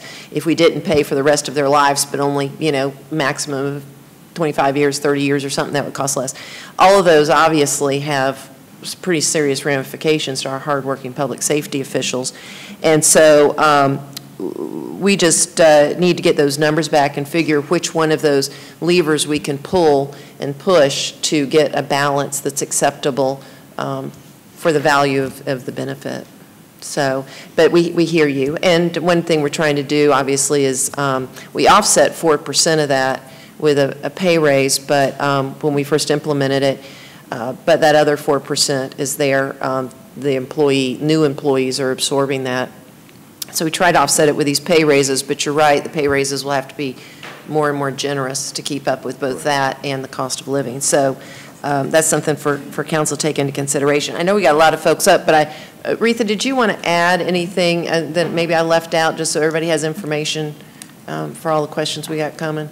Just about, I guess, I'm trying to think of the questions asked. And then we're going to get to the reserve, too. Yeah. The only thing I would add is the salary survey for police department we conducted is on the city's website for anybody that wants to look at the salary survey, how we compare, the city of Columbus compare to 15 or so cities, comparable cities our size, and Columbus does lead. There's when you look at the city of Cobb, for example, we will not lead with Cobb, but by and large, we're leading in pay and benefits with similar cities our size. And again, that information is located on the website, and I have it here that we can post for you. Also, there's another posting that's in the mayor's recommended budget that shows the pay increases for public safety in general since 2012. That is, the pay has increased for public safety from 15 upwards to 25% for public safety. That's not to say that we could not continue to do better, but that, I think, is significant, particularly compared to general government, where the pay has not increased as well. Okay, thank you, Retha. And that survey I'd forgotten, but you're right. It shows the comparable benefits too for each of those cities, and those are cities like, the Atlanta metro cities, obviously, which are different than us and have a standard of living, a different standard of living. I think we have obviously Augusta, Savannah, Macon, Athens, all of those are in there. So it's a good survey just to look and see, and it does compare how much they pay in pension cost and healthcare costs and that kind of thing, signing on bonuses. And then let's address this $17 million. I don't know if maybe Pam can come forward real quick before we get into the questions. I know, Mr. Hickey, that is obviously an issue that we grapple with every budget. I would say that we have to keep our, all of the OLOST funds are general funds, even though we keep them separate for transparency purposes due to the vote. But if we were to take $17 million out, in the first quarter, we wouldn't make payroll. And the reason why is because when we segregated those funds and said this is, quote, only going to go to, public safety, that's great, but when you have the recession and the sequester that you saw Gary Jones talking about that impacted our other general fund monies and revenue coming in, it took us down in order to keep people in jobs and keep basic city services. It took us down close and below 60 days at some point, and then if you were to take out all of the OLOST funds and expend it, as you've suggested, the first quarter we don't take in revenues for property taxes because the bills have to go out and so forth. And so that money is here at council's discretion, but absolutely they can be politically lobbied, as you suggested, to expend that. I don't propose it because there's no way I would suggest that we lay off 200 people at this time until we can build back up our reserves just so we can make payroll for the ones remaining. That's a lot of families.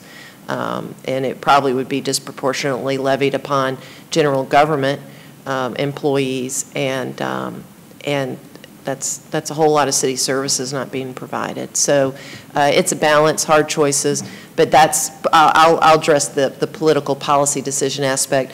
But of course, council with 6 votes, as you've heard, can do anything they like. We'd probably lose our bond rating, but they can do whatever they'd like. Yes, Angelica. No, I just want to reiterate what you said, Madam Mayor, which is that the general fund, from a financial perspective, is the OLOST fund, I'm sorry, from a financial perspective, is a sub-fund, be that as it may, of the general fund. And so from a reserve standpoint, all the reserves count towards general fund reserves because, as the mayor indicated, we do separate OLOST fund dollars from a transparency standpoint, but from a financial standpoint, it is a part of the general fund. As far as the reserve days, we are estimating about 41.98 OLOST reserve days for FY19, and it's just over 22 days that we're estimating for the general fund. We have made some progress in restoring our general fund reserves. As of FY16, our general fund reserves got down as low as 14 days. And now we're at the point, for FY19 where we brought that back up. We're estimating that to be about 22 days. Also in that same time period for the OLOST fund, we were just above 40 days. And again, for FY19, we are estimating about 41 days. So not much movement in the reserves for the OLOST fund. But we are, I just want to point out that we are restoring, I should say, our general fund balance reserves. So. Great. Thank you, Angelica. All right, we've got councilors lined up. Mr. Hickey, in response to some of the discussion. Councilor Huff. Good morning, Chief Boren, Mr. Hickey. I appreciate it. Great presentation by both of you. I am looking forward to the open discussion. I received several calls from a lot of the officers that are at sergeant rank and above. complaining about the fact that the new officers are coming in, and in a period of years, they'll be making almost the same amount of money. Yeah. We had one forum with another public safety agency where one of the employees had been with us for about 22, 23 years, with an employee that had been there about 8 years, and the difference in their paychecks was about $800. So it's something that needs to be looked at on the compression issue even more. I know we've done a lot on the front end and trying to do some things along the way, but I'm looking forward to having that discussion. And also in the crime piece, whatever, I've always talked about community policing, but as you stated, you don't have enough officers to put anybody anywhere long enough to get to know people because everybody's floating around trying to take care of the whole city. So I just thank you both for bringing it up this morning, and hopefully we'll have an open discussion here and see what results we can get, because it's really a problem. And like I say, the officers complain, I'm sure, to all of us over time, to try to stay. Basically, being an officer, they try to stay out of the politics. They don't like the politics, and their paychecks are suffering. The benefits, I hope we can come up with something that you mentioned earlier. I appreciate that, and don't lose sight of the fact that we're in all of the schools. We're also in our community and neighborhood watch programs. We meet all of the community meetings with the officers most of the time that are on the beat, if they're available during the thing. So we're not out of the community at all. We're still there, and we're still attending, and we're still assisting. And sure, we're short, but we're going to take care of our citizens. Yeah, I am one of the proponents, and want to just publicly say we have a great CPD, police department, and they really care about the city. They just have a lot of pressure on them right now. So we need to tell you, just to throw another number out, it's going to sound astronomical, but in 17 alone, the 911 center actually answered the phone 550,000 times. Wow. And out of that, 235 to 250, I forget the numbers, 1,000 times a police unit was dispatched. Wow. To the citizen or wherever the complaint was. So these officers are working hard, and these stats show that they're working hard. Yeah, agreed. Thank you. Thank you. All right, we have Councilor Woodson. Thank you, Chief and Mr. Hickey, for being here. I want to kind of make a suggestion, because all this cannot be fixed in one day. All this cannot be fixed. And there is a lot of issues to look at. I like to, and Mr. Hicks, I'll call you later. I like to see where the advisory board included with the community, included with our staff, put a group together to study all the issues that are facing us and comparing it. Because I can also give you a list, and I'm not going to do it here, of things I have heard from the police officers when it has to deal with policies that we have in place where it restricts them from certain other entities of things that can occur. And I don't want to go very in detail because we could be here all day long. But I like to be a part of it. Also, another thing that we need to look at, when we're talking about the benefits and the pay, I think we need to discuss everything. Because my understanding, there are some things that we do that other communities don't do either. We need to have the whole picture, not just bits and pieces as we're getting, to get a better understanding. I tend to agree that there's innovative ways that we can do to support not only the police department, but all of public safety.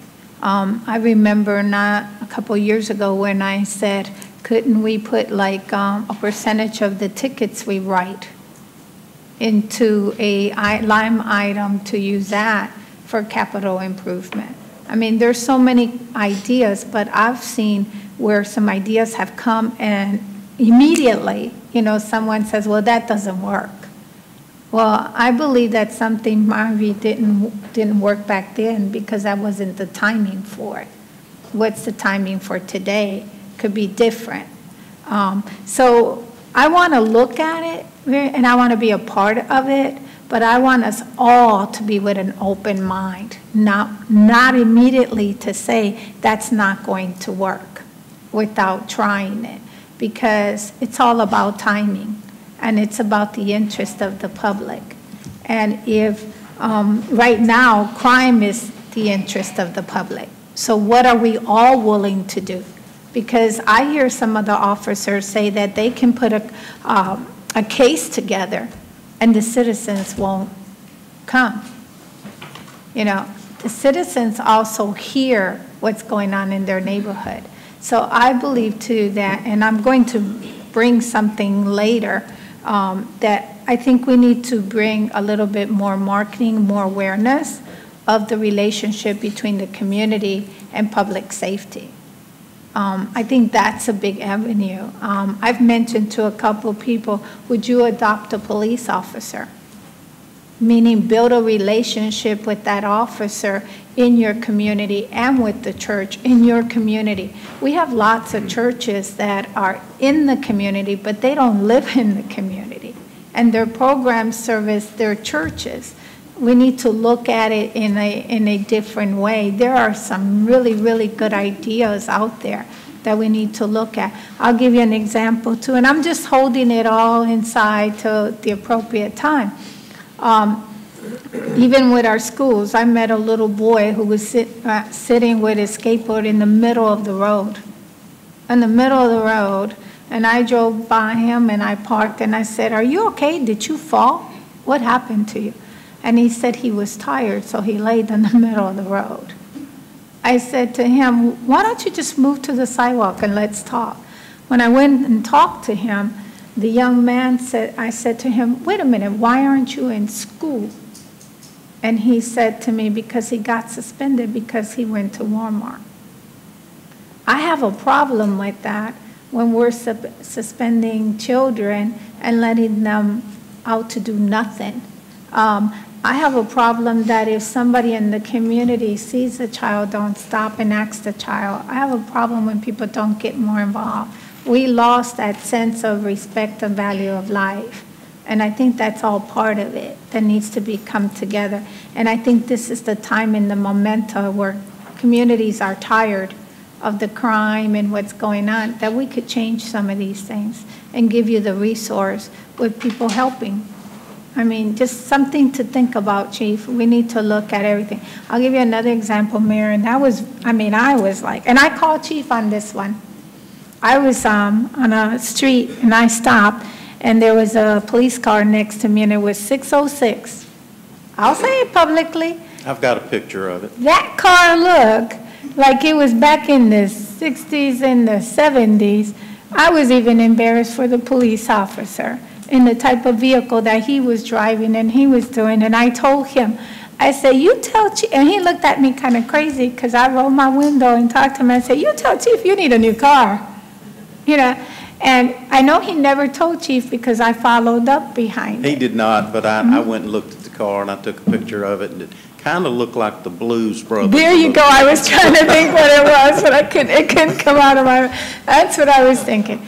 And this is my reason why I'm saying we need to put something, not people arguing and complaining about what we don't have.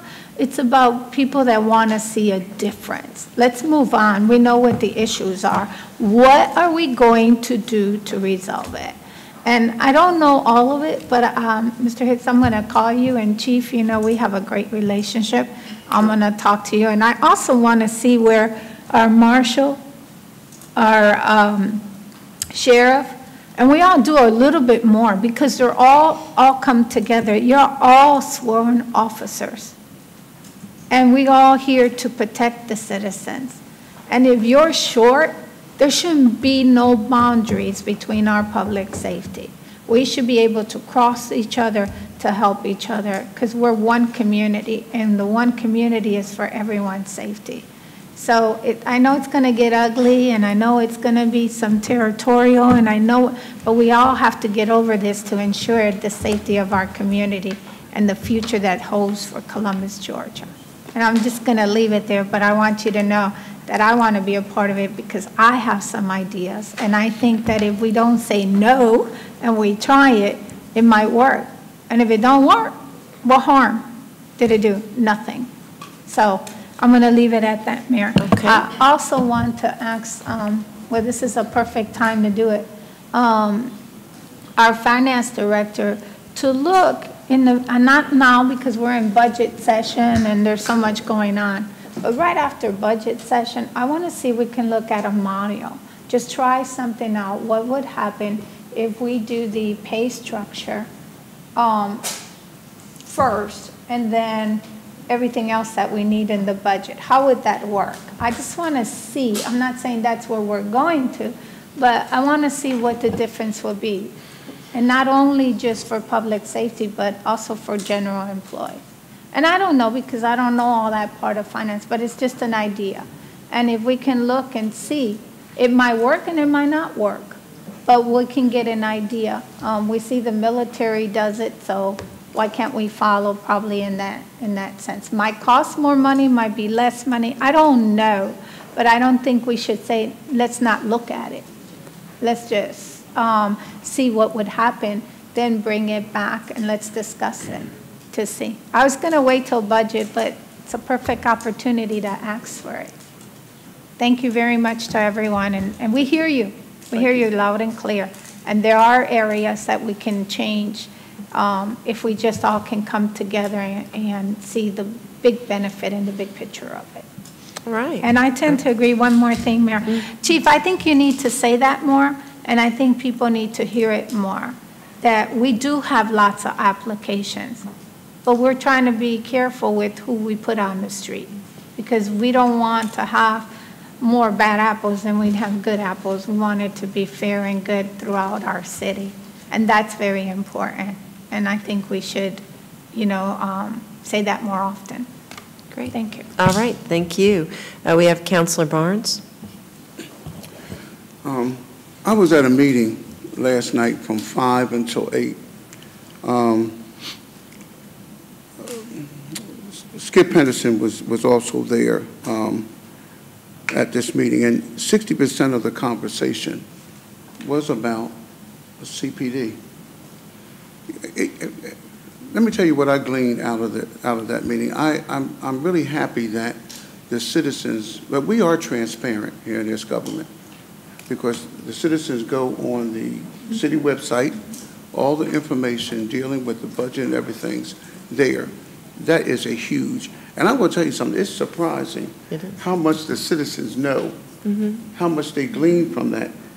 Now, from 5 to 8, 60% of the conversation was about the police department.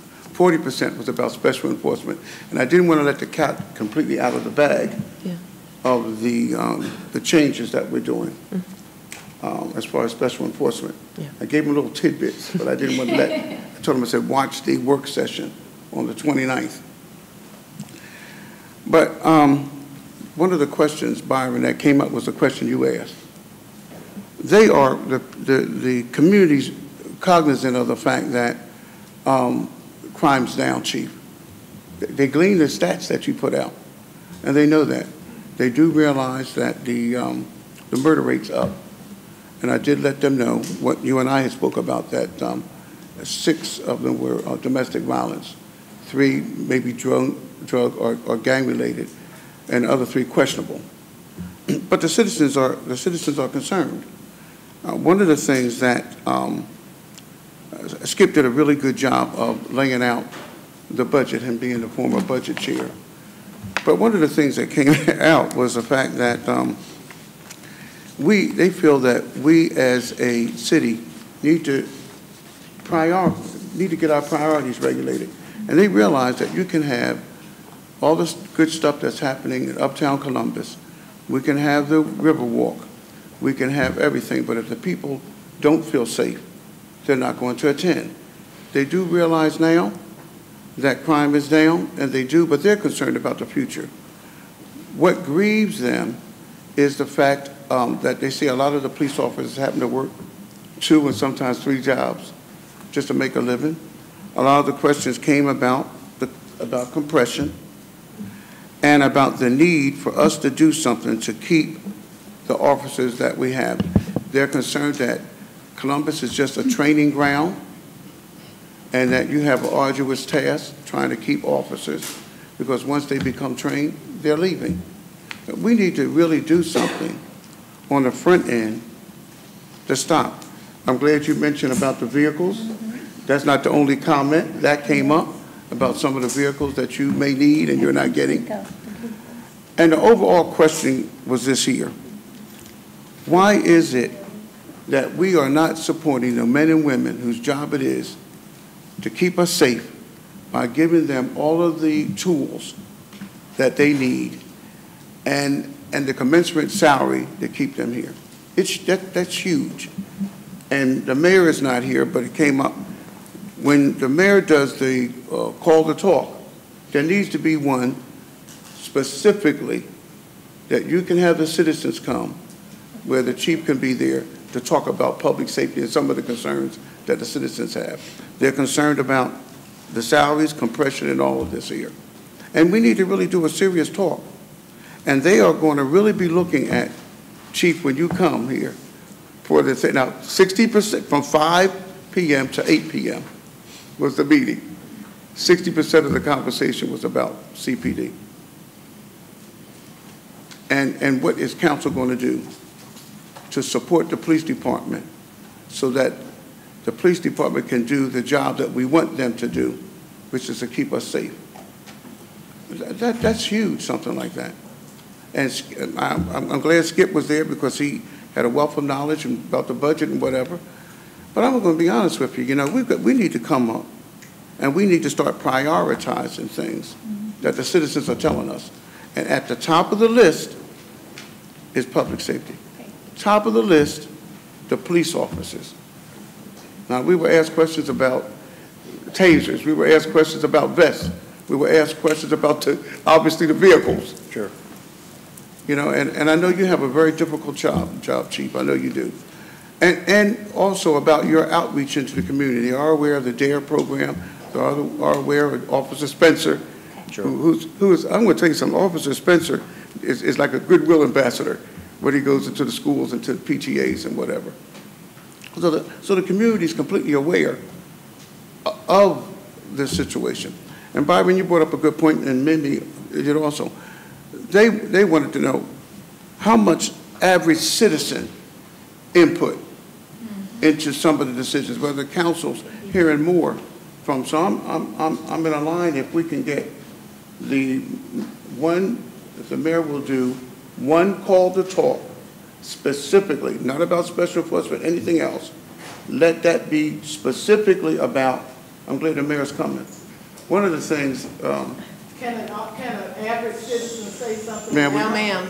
No, ma'am. An average citizen can't No, say ma'am. anything? No, ma'am. We have to maintain order, as you well know, and you're on public agenda, so. I was just saying, he said an No, average citizen. you're out of order, ma'am. We'll have to remove if you don't quite, I know.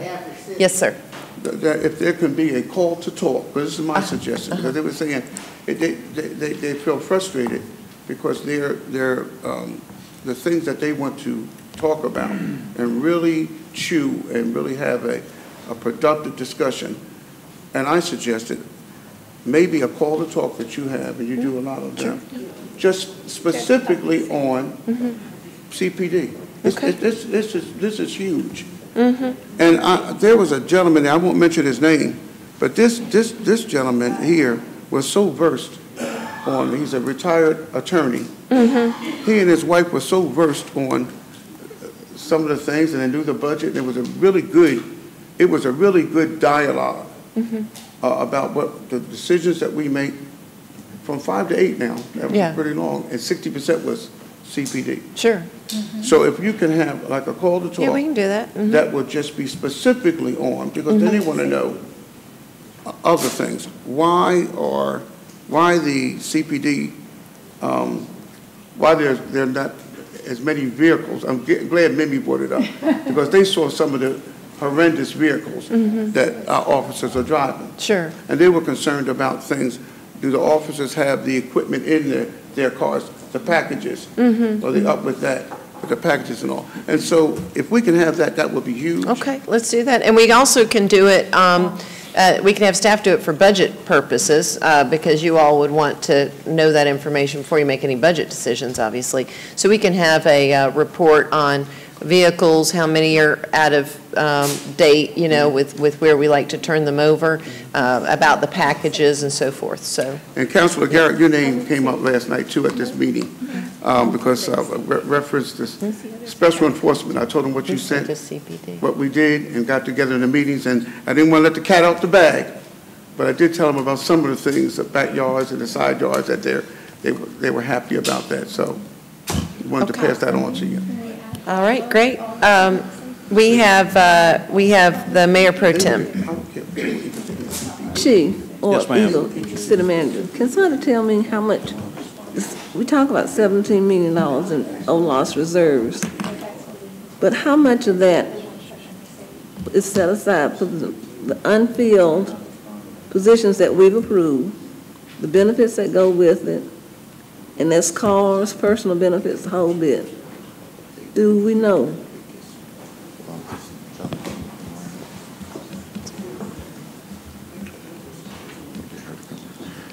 Finance Director is coming around. Okay.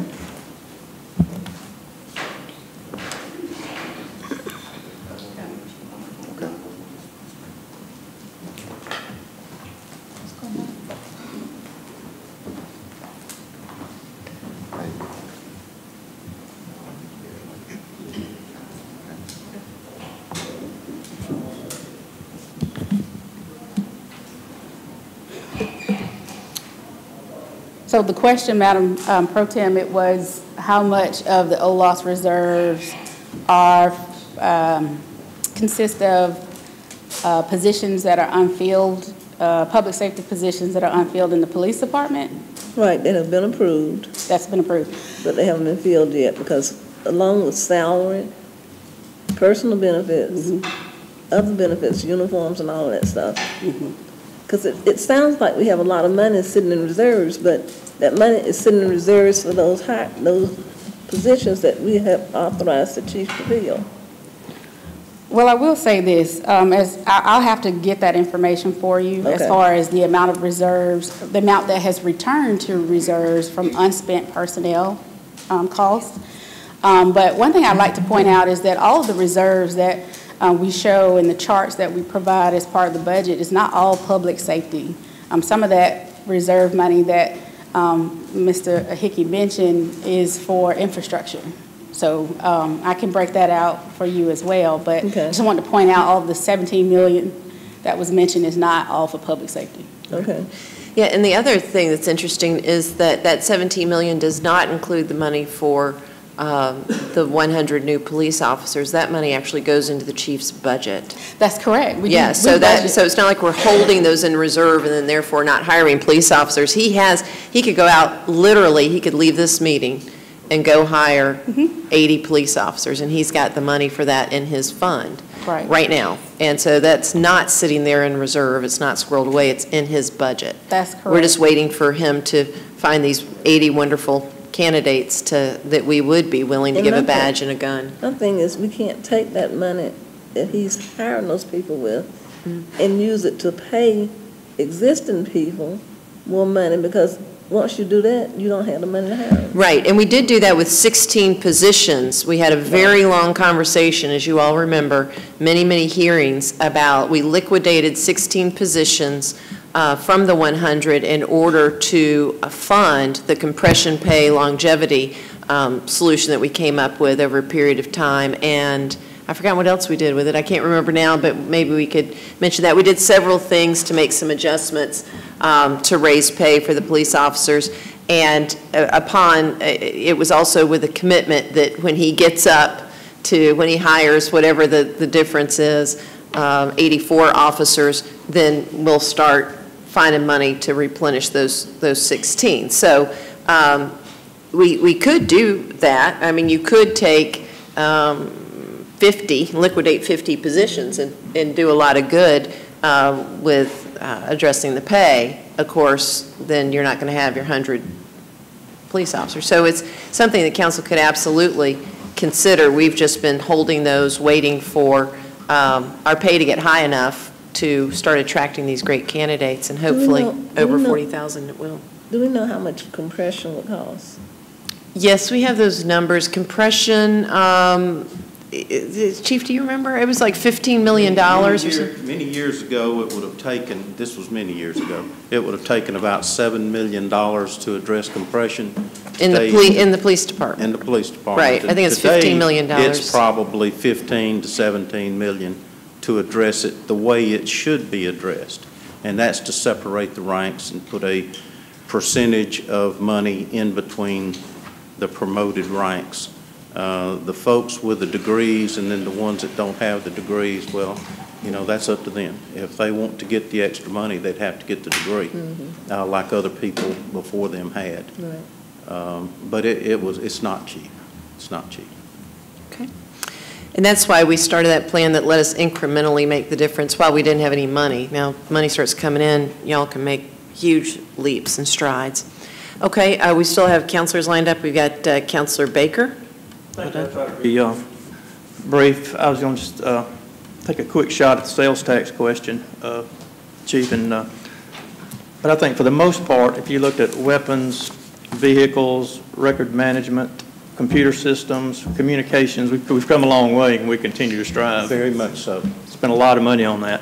And the other goes to Mr. Hickey's question. Thank you for your service, Mr. Hickey. Yes, sir. And I don't, this probably won't resolve your issues, but you have to look at how we got to the issue of the 41 days that you're saying had been reserved on the OLOS. It's the first penny that runs a city, always has. Prior to 1109, that was the only penny. 1109, the OLOS was for officers hired after that point.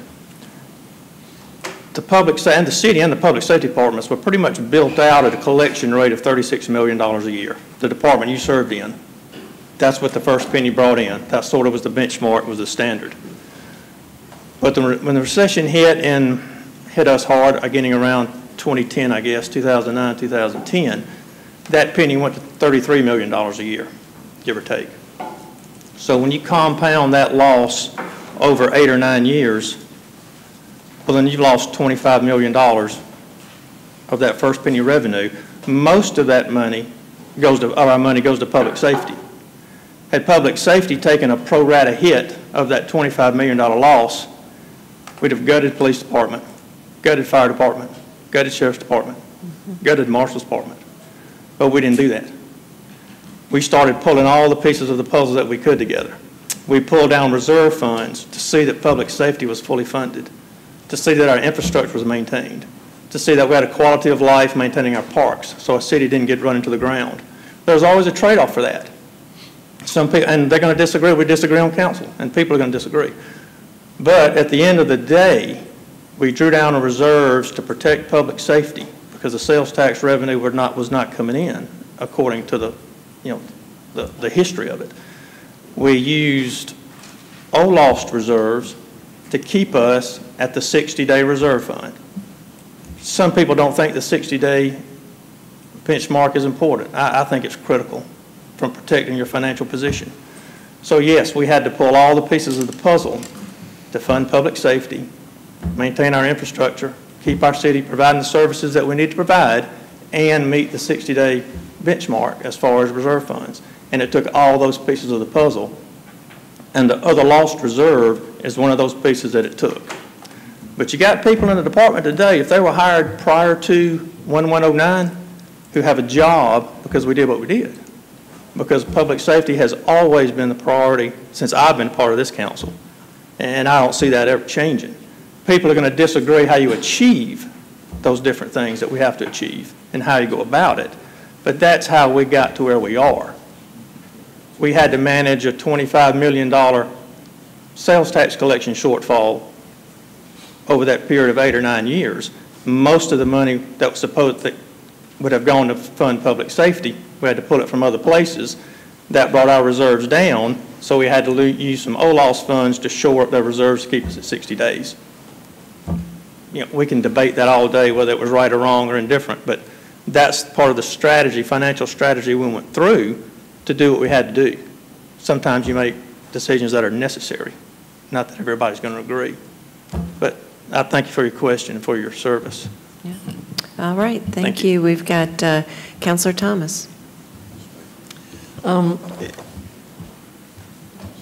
Mr. Hickey, I know that you know that I was very involved in the development of the OLOST proposition, and I remember a conversation that Mayor Weatherington and I had when Pam Hodge was the finance director.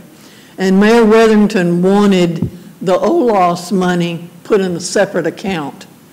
And Ms. Hodge said because it is sales tax money, the state law says it has to go into the general fund. But what we can do is we can account for it in a line item separately so that everybody can see what's going on with the money, how much is coming in and what it's going out for. And I think that over the 10 years that the OLOST has been, 9 years I guess, that the OLOST has been collected here, there's been nobody that has more jealously guarded that money to make sure it's spent for public safety and infrastructure than I have. And I will tell you that I'm quite satisfied that we are spending that OLOST money in the manner that it was intended when the referendum was written and in what we said to the community when we went out to get the vote. I will also tell you, though, that there are times when, as knowledgeable as I am about the OLOST, I question what's going on. And one of the things, for example, that I did question was the first time I saw that it said we had $17 million in FY 18 in reserve from the OLOST. And I said, we couldn't have. We spent that OLOST money. We took in $33 million and we spent $32.9 million. Where did that $7 million? Well, as I understand it, and the finance director certainly can correct me if I'm incorrect, that $17 million is a cumulative figure. It's not money that just came out this year. And I've had a lot of people ask me about that. How can we use $17 million of this year's money? That's not what we're doing. It's a cumulative amount. The other thing is that, as the finance director said, there are some of the infrastructure projects that we may have started in last year's fiscal year that we haven't completely paid for because the bill hadn't come in yet, and that money is in that reserve. But I am absolutely convinced that we're doing what we said we were going to do with that OLOST money. Now, I will also tell you, the mayor said something about the chief hiring 80 new officers. When the OLOST went into effect, before the OLOST went into effect, the Columbus Police Department was authorized at 388 sworn officer positions. When the OLOST went into effect, that moved up to 488 sworn positions. Of those 488, the 100 that we were looking at for being paid out of the OLOST, the latest figure I saw was like 99. We're paying 99 officers out of the OLOST money. If it had not been for that OLOST money, we wouldn't be looking at 408 sworn officers. We'd be looking at 308 sworn officers on the street, and we would really be in trouble if that was what was going on. But the mayor said something about the chief finding and hiring those 80 officers, and we said as a council, even though we took 16 positions, and even though we look at salary savings, if Chief Boren came to this council and said, I need the money to pay these 80 people that I have found to go to work for the Columbus Police Department, we'd find that money.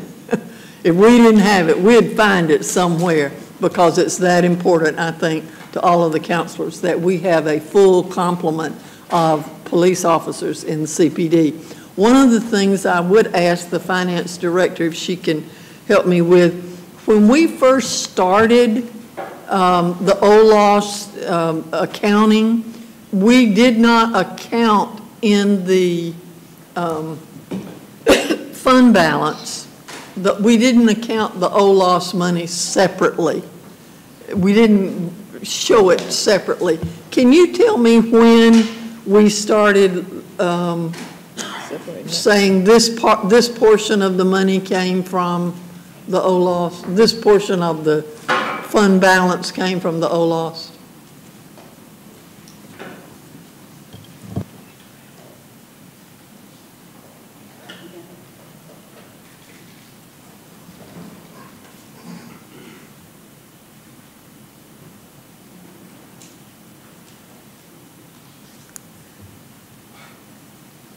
For those of you that can't see her, she's coming.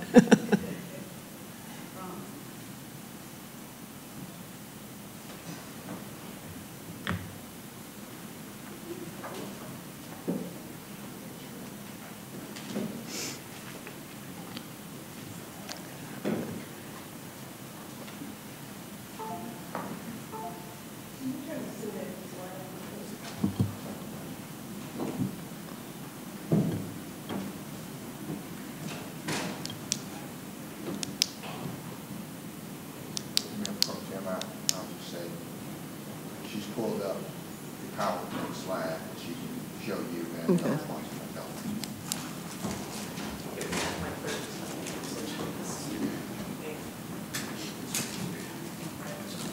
I'm sorry, I didn't realize it was this big a deal. For those watching by television, of course, we've got what you asked for in a recent PowerPoint presentation. She's just going to pull up that one slide, and she can put it on the screen for the benefit of those watching from the audience and by television. And so it will be just a couple of seconds more before.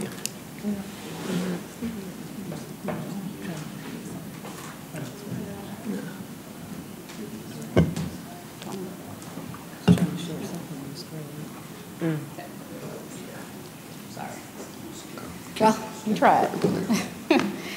But Council Thomas, you are correct. You can still use it and put it over there, right? Oh, okay. Tiasha? Just Josh. Take my laptop. Take the laptop. Here it is.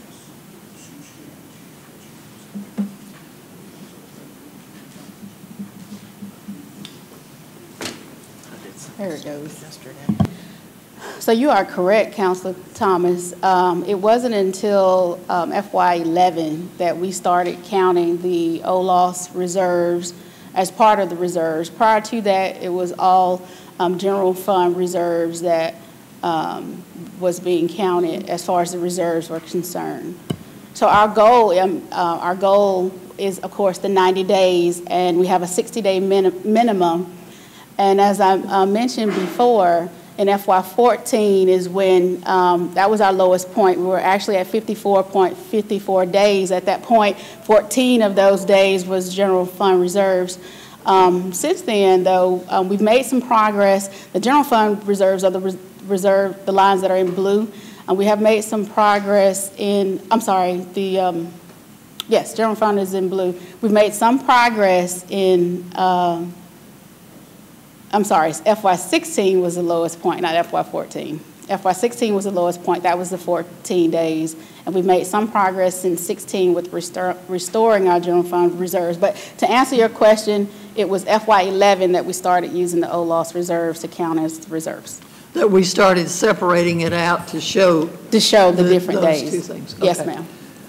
And so once again, Mr. Hickey, I would say to you that this council and I think the finance department and all of us are very aware of the restrictions that we told the citizens we were going to put on this penny, and that we jealously guard that. And to my satisfaction, we have lived up to what we told the citizens we were going to do when we passed that that referendum.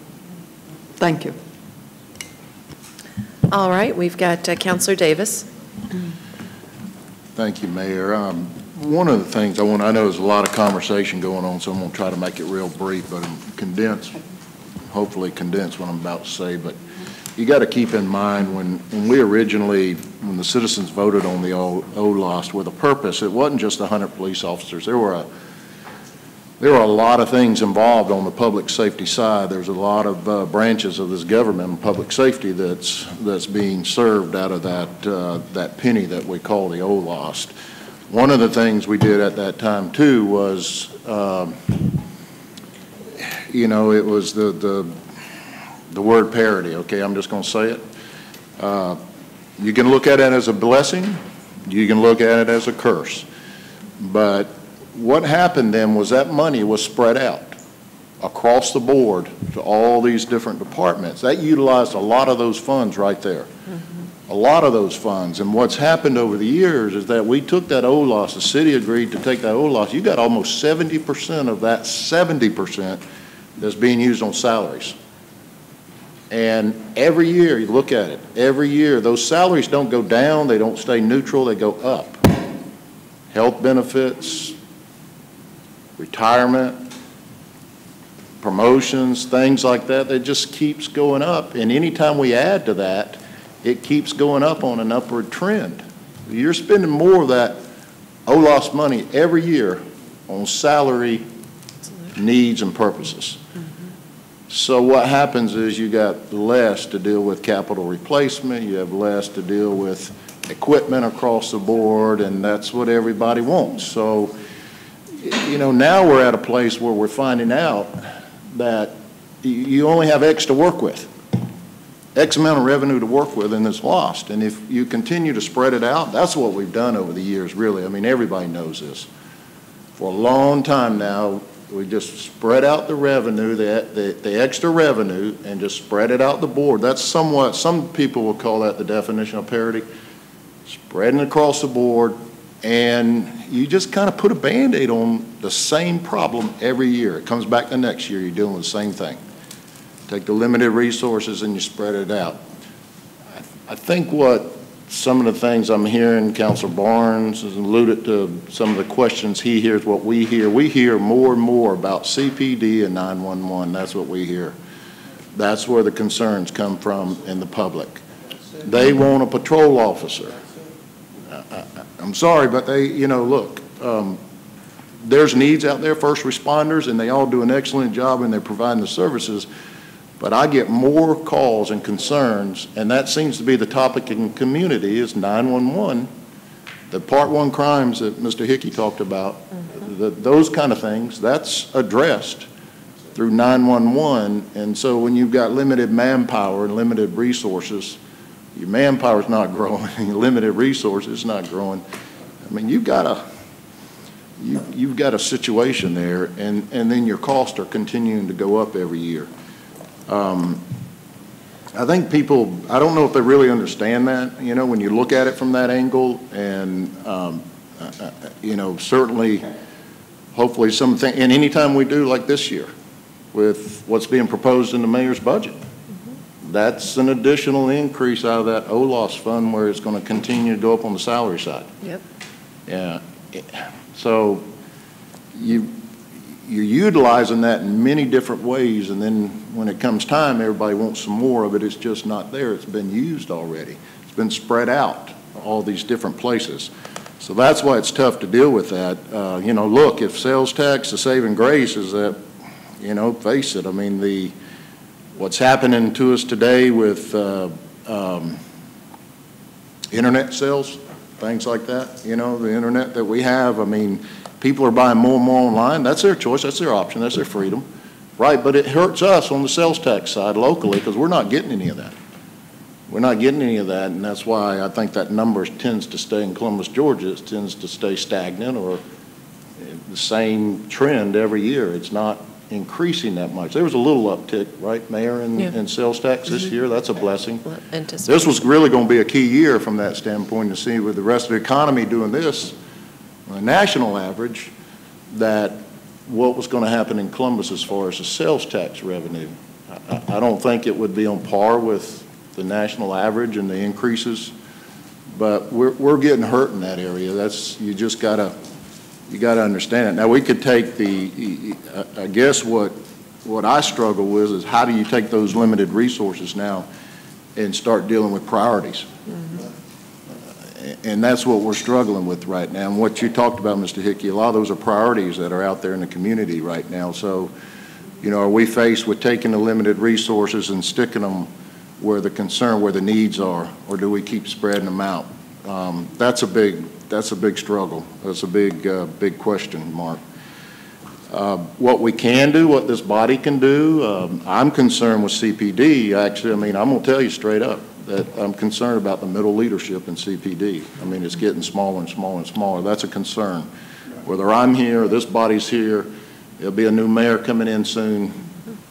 You know, a lot of these people will be retired. That's going to be a major, that's bordering crisis. That's right. When you start thinking about it. So what are we going to do? You know, we could do the mayor, I think when we did the implementing of the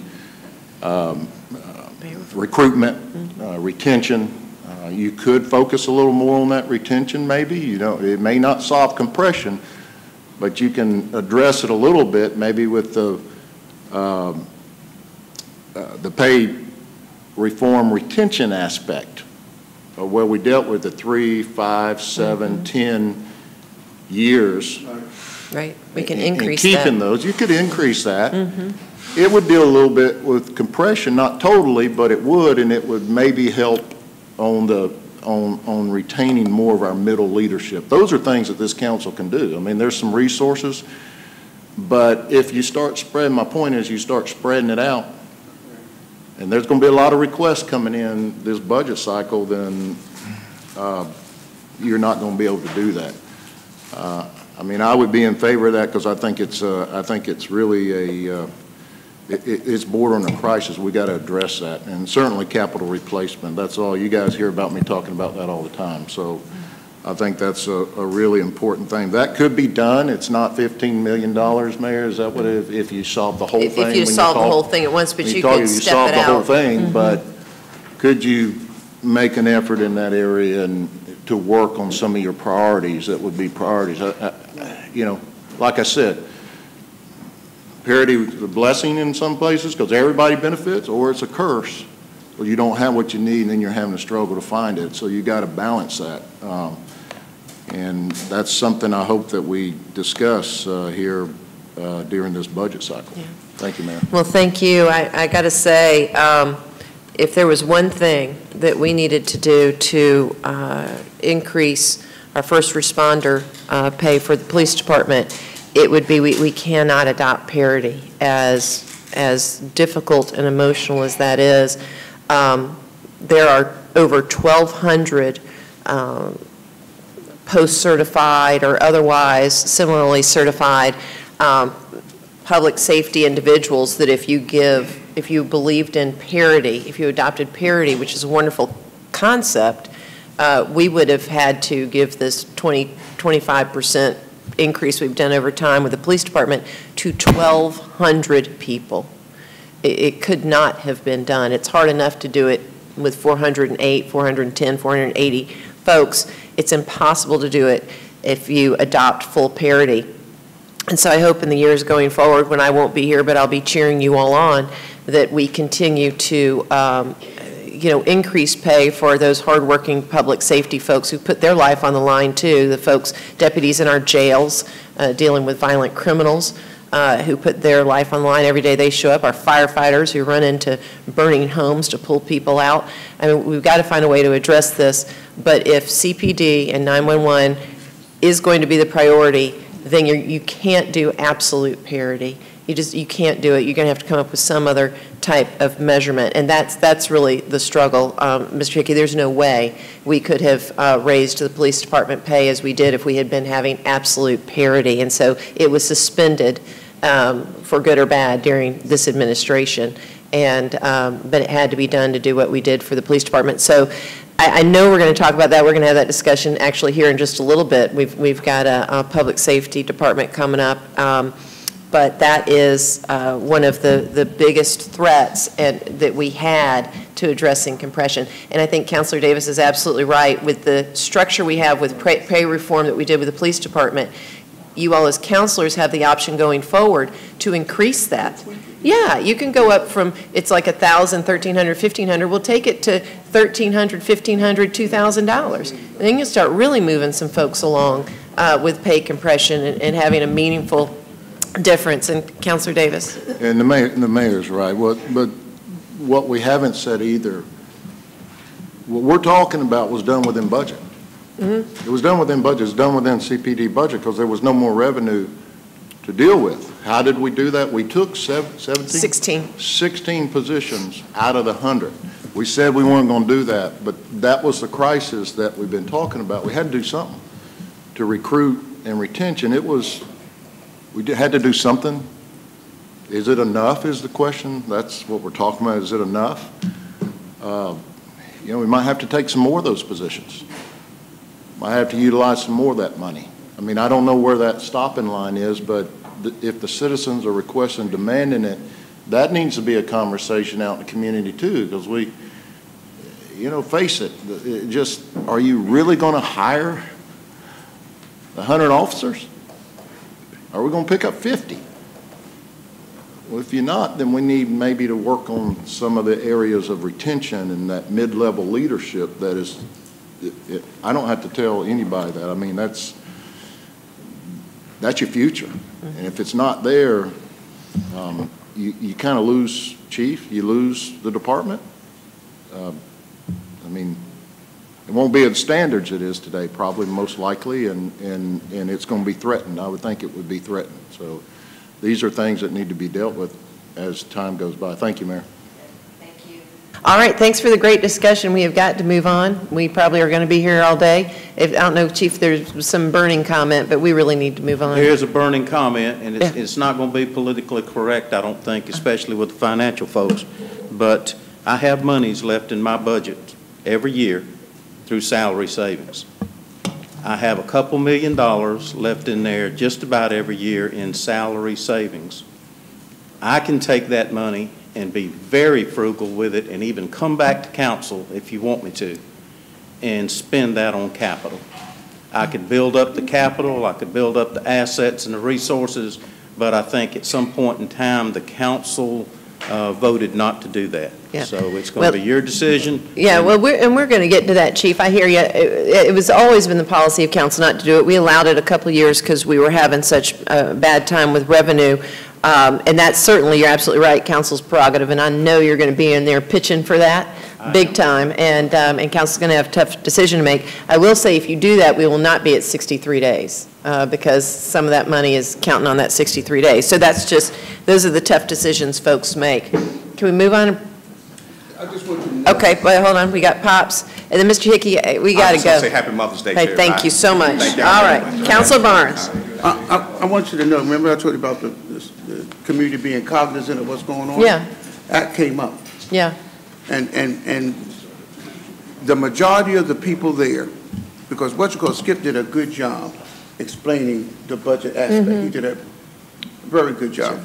But almost to a letter, the people said, council needs to put the priorities where they should be placed. And I know it's with us. And I'm just going to be honest with you. If our priority is to have the community safe, then we need to act like it.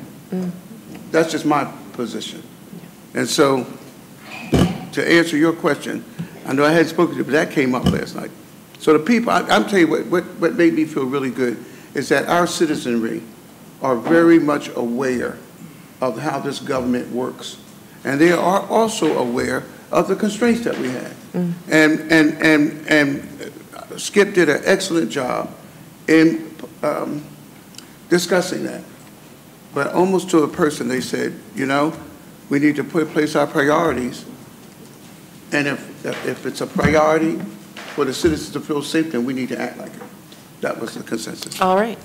Great, thank you. Thank you, Chief. Thanks, Appreciate Mayor. all y'all do. Thank you for coming.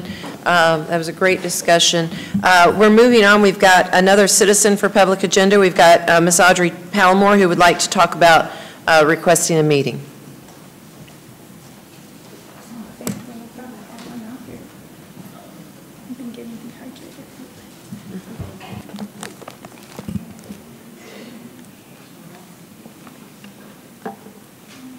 The time is on and I haven't started to speak yet.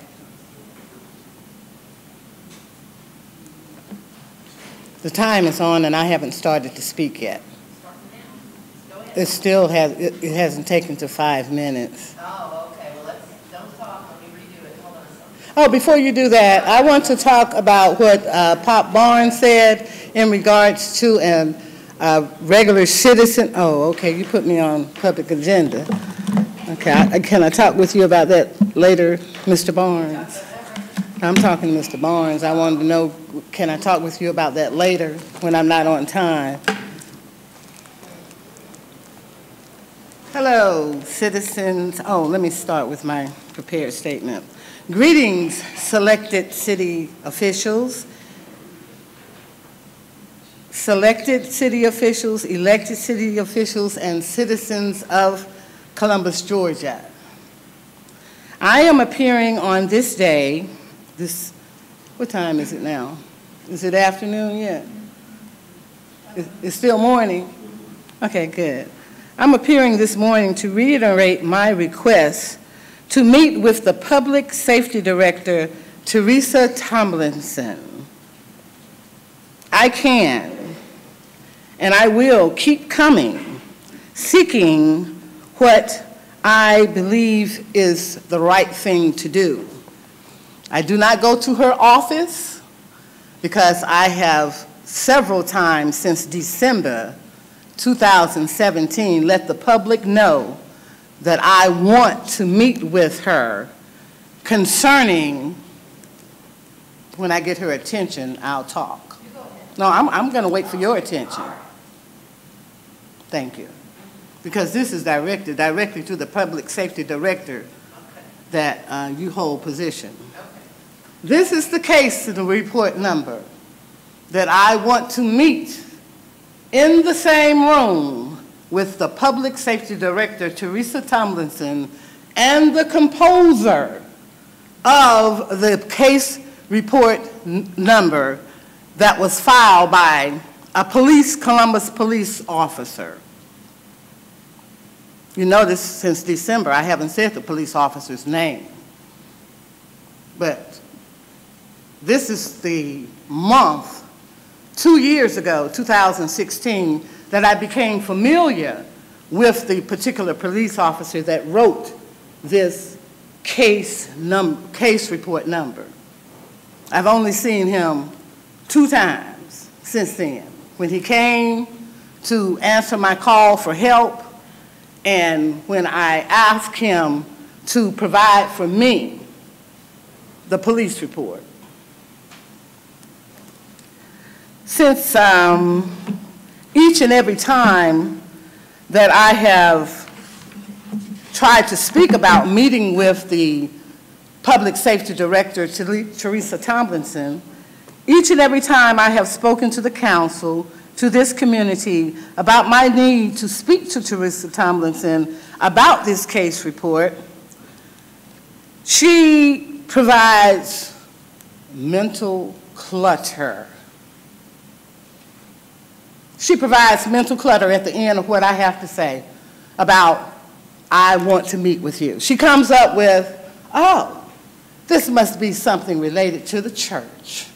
Well, it has nothing to do with the church directly. oh, well, we have to send it to the courts. Well, if she would meet with me concerning this case number report, there would be not even a mention of court. Just like, out in Upatar, the boys went on and said, we're guilty, no need for a trial. Then the same thing would happen in my way of thinking if we were able to meet with the composer of this Columbus Police Department who wrote this report, I would gain some understanding, and perhaps the public would. We only have one person in the audience of this entire city, and this is a council meeting. We have I see one person in this, and I don't know what the person is here for, but if it were not for me being up here as a citizen, I don't know, who would be listening. And so on last April the 10th, I spoke that I was going to try to get Teresa Tomlinson's attention by going down to the government center where her office is. But I found out, and it came to my mind, that her office for public safety director is at the Public Safety Center. So when I leave here, I'll be going there, applying for my right to picket. So maybe I'll gather enough attention from some people in the community to say, well, what is that all about, Audrey Holston Palmore? Well, I'm not going to say a word while I'm picketing, but perhaps a meeting can be set up by the public safety director as to why I have not gotten any attention since December 2017 about a police report that I'm concerned about that has affected Audrey Holston Palmore. And no one speaks for me. I can speak for myself. And another thing, I do not raise up every morning thinking about how I can be a person receiving service from any of these law enforcement officers at 710th Street. I'm only here to speak the truth. Now, as I have said, I go to the to the Council of Clerk's office, back downstairs. In the future, I'm going to go and see the city manager concerning something, but I'm going to let the sheriff know that I want to get a meeting with the city council manager in a timely manner. Now, back to this case report. I want to meet with Teresa Tomlinson, since this is this month will be the second year that I have encountered trying to gain clarity about a police report. I have it listed here just in case some of you all want a copy of it. I can provide a copy.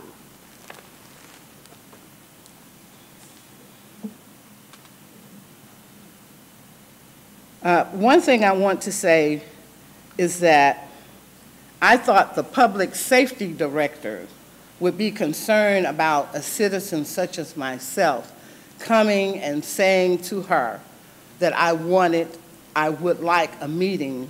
It doesn't have to take as long as the meeting that the 5-minute Mr. Hickey took, which exceeded, I don't know how many more minutes. I'm going to say at least 30. And it looks like she's given me 2 more minutes. But at the end of this presentation, I hope it's not said that this has anything to do with the church. Because I have learned that a church has bylaws, and if you can't understand the bylaws, they have people there to help you understand, and they are supported by law enforcement of the city. I can tell you about that if you want to have a meeting with Audrey Holston Palmore about that type of action. But right now, my main focus is Mrs. Teresa Tomlinson. This is the case number that I want you to meet with me on, since I've talked to you about it since December. 1701-3211-001. and it has nothing to do with the church. That was erroneous. Some people would call it a distortion of information, but I got it right here for you to see, and anybody else in the city to see. So now I want to know, why has it taken so long for any of the council members to say anything at the end of all my presentations in January, February, March, April, and I'm hoping someone will be on the buzzer to say something today. Thank you for your attention. And like I said, if I have to come back, I have enough energy about what has happened to come back. I know you'll be leaving, but that doesn't deter me. I'm going to keep asking, and I'm going to keep asking for the composer. I want to see the composer of this police report right here, because I don't have clarity about it, and it's related to Audrey Holston Palmore. Thank you for your attention. Thank you, Ms. Palmore. All right, we have Councilor Barnes. Ms. Palmore, is this dealing with a police? This is dealing with a police issue? It's dealing with a Columbus, Georgia issue because of the fact it involves a business that Columbus, Georgia has permitted to work here. And so the police officer was called, I called the police officer myself to the business for my protection. This is the second time I had called the police officer. But I didn't get a police report from those two police officers. The second time they sent one officer.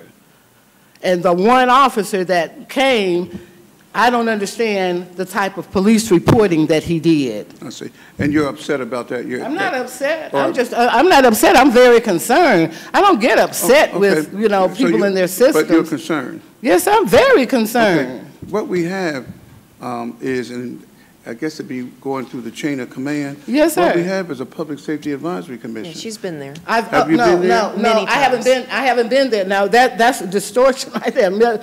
I've been there concerning the church issue. Okay. When I had to learn that a church is no more than an organization that has bylaws that are connected to the city, and if they want to say you are violating their bylaws, like at the church that I once attended, I didn't go to church because I had to. I didn't even know about bylaws, but I learned that we have bylaws that we can say we want to dismiss a person if they don't go according to our bylaws. Well, I told them, you can dismiss me, but it's not going to stop me from attending church where I was raised, but I don't have to follow your little bylaw in order to live. I see. You understand? So that's why I know that the Columbus Police Department and churches are closely related, closely connected. I see. So now, but with this issue here, yes, sir, you have not gone to the Public Safety Advisory Commission. Because of the fact that I have gone to the Public Safety Department, like I just told you in the past, and they quietly just brushed it off as if though I had not been there.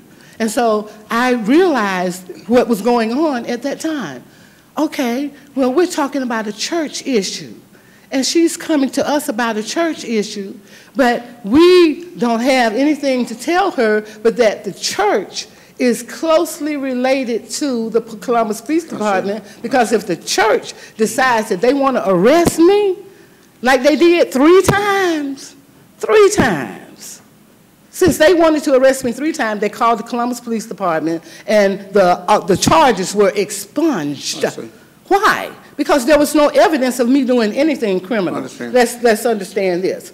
Am I off the speaker? No, you got the microphone. Okay, I did no physical harm to anyone. I threatened no one. I did no physical harm to the building of the church. What I did was what I do. I talk. And so, therefore, they didn't want to hear what I had to say. So they say, okay, well, we'll just get rid of her by calling the police and saying that she's disorderly. So I don't have, I have other places I can go besides a church to talk. You understand? And I appreciate public agenda, however it came about, but I'm not stopping coming here to meet with Public Safety Director Teresa Tomlinson and the composer. If it's once a month, then I look forward to it once a month. But I appreciate you asking. I hope you asked out of concern. I believe you did. That's the only reason I'm asking. Yes, sir, out of concern, and I appreciate it. I want to hear from my local, I can't detect who it is right now. There he is, Bruce Huff. I want to hear from him about what he has heard. Well, first of all, Ms. Palmer, what we're going to do.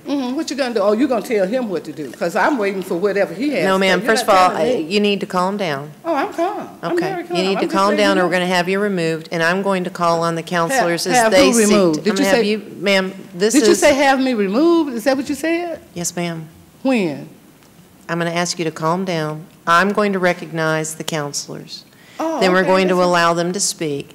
You're not going to be grilling counselors or grilling me, and we're going to have a discussion as long as the counselors want to carry it on, okay? Right. So I didn't come here to be removed. that's right. All right. Let's lower the voice. All right, Counselor Huff. Yeah, I was next in line anyway. Good. As Councilor Barnes was explaining and everybody, there's a procedure that we have no control over. That's why I was asking if you had been through the advisory group or da-da-da-da-da-da-da. So based on what you're saying today, all we can do from these 10 seats here is to basically request the same as you, as far as someone meeting with you. We have no power here to make anyone meet with you. Meet with me? Yeah, you said you needed to meet with the public safety. No, I'm not trying to force anyone. I said requesting. No, I'm saying as you request. Right. I'll get the wording right. As you request for the meeting, I'm saying we can only request also. That's all I'm saying. In other words, can I ask you a question about what you just said? Go ahead. In other words, are you telling me that the only way you can meet with Teresa Tomlinson is to request to meet with her? No. I mean, we all have to request a meeting with the mayor. I mean, whether it's public safety or mayor, we all have to request. Okay. Because she has her own calendar, her own schedule. Well, since December, I've been requesting. Yeah, but I'm saying that there's nothing we can do up here to vote to force anybody to meet your request. So I'm saying I can sit down and talk to you and everything, but there's nothing I can do to make that meeting take place. That's why I've been quiet, because I can't, as you request, it has to be answered from the person you're requesting from. Do you remember the part where I say I can speak for myself? I don't need you to talk to me, because we've talked before. That's why Holston Way is only down to Spinoza, to where it is. That's not where you and I discussed that it would go. So, you know, I respect the fact that you want to be a counselor, but I can speak to anybody up here for myself. No, that's not what I'm saying.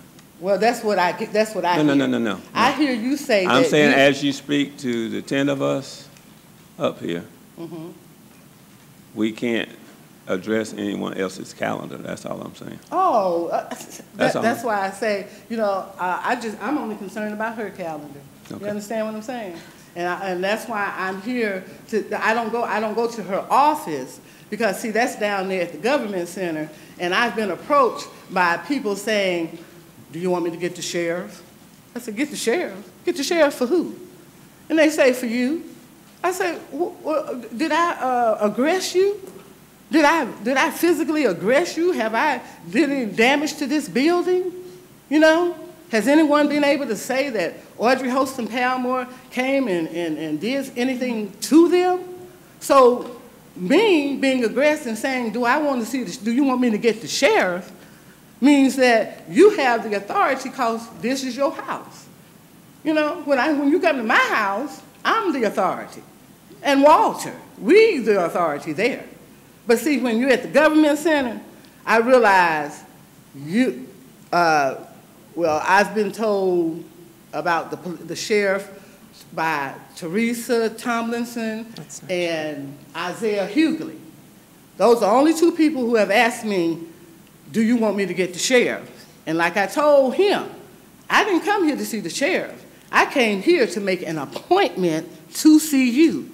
And that's why I say, when I finish here, I'm going to go get my paperwork so that I could be picketing at the right place, because this is a public safety director issue. It's not a mayoral issue, because it looks like to me the mayoral issues are all financial. You understand? I'm not here to discuss any finance. I'm here to discuss getting the composer of this case report number. All I want to do is have that person, Teresa Tomlinson, and I'm going to try to get my husband to come with me, because this has affected Audrey Holston Palmore. And what affects Audrey Holston Palmore affects all 6 people that live in the house. You understand? And, you know, I have time. I have time. Okay. Thanks. All right. Thank you, Ms. Palmore. That ends the questions. We appreciate you coming down. That's all. Okay. Yeah, that's it. Okay, we've got to move on. We got folks waiting for us on other items, okay? Right, I understand. Thank you. Okay. I was waiting on the other item we were dealing with, the crime in the city. Okay. Oh, and by the way, I think crime in the city can be, some could be cut down, you know, maybe the adults are required to come to. Thank you, ma'am. Because your time's run out. Yeah, that's right. Okay, hey, thank you very much. All right. Yeah, you sure can. You sure can. All right, thank you. All right, and now we'll move on to the city manager's agenda, Mr. Hughley.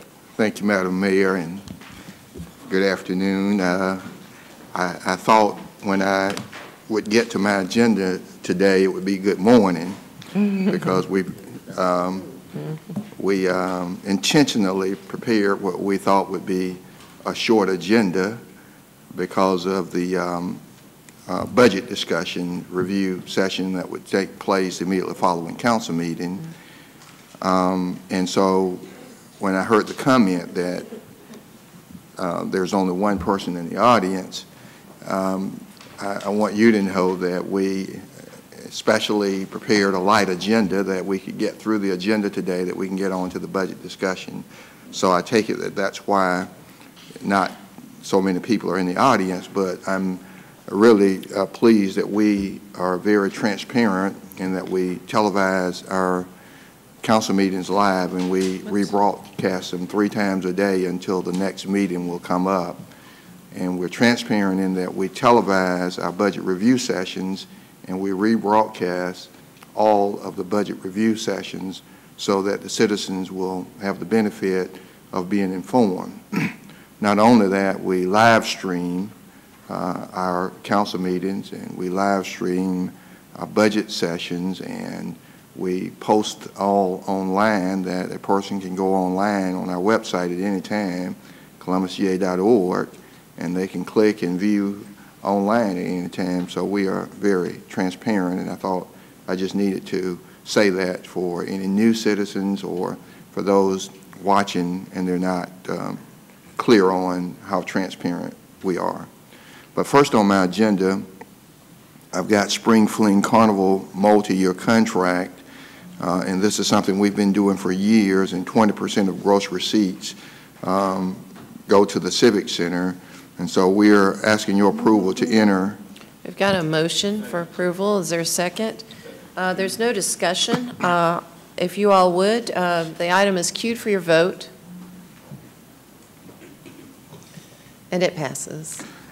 Next, I've got condemnation on a parcel of property, Buena Vista Road in Ilges at the Spiderweb Network, and we're asking approval for the acquisition of this property and asking council to authorize filing of a declaration of taking by the city attorney or his representative.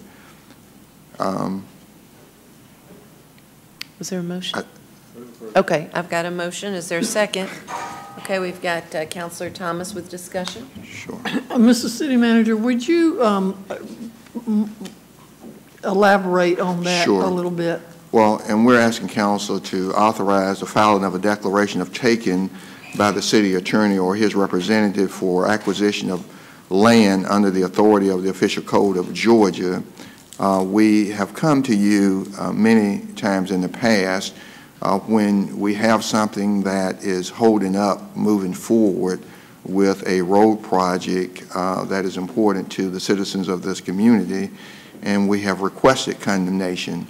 On most cases that I can think of in the past, it's been condemnation of a small portion of the property that would not impact a taking of the entire parcel of property. In this particular case, it is a total taking, and you may be clear on, for those watching, the Spiderweb project is roughly about a $46 million project where we are going to be putting a bridge over the railroad crossings there at the Spiderweb at Martin Luther King, Ilges, Buena Vista Road, close to Morris Road, and Andrews Road, coming into the main road, Buena Vista Road.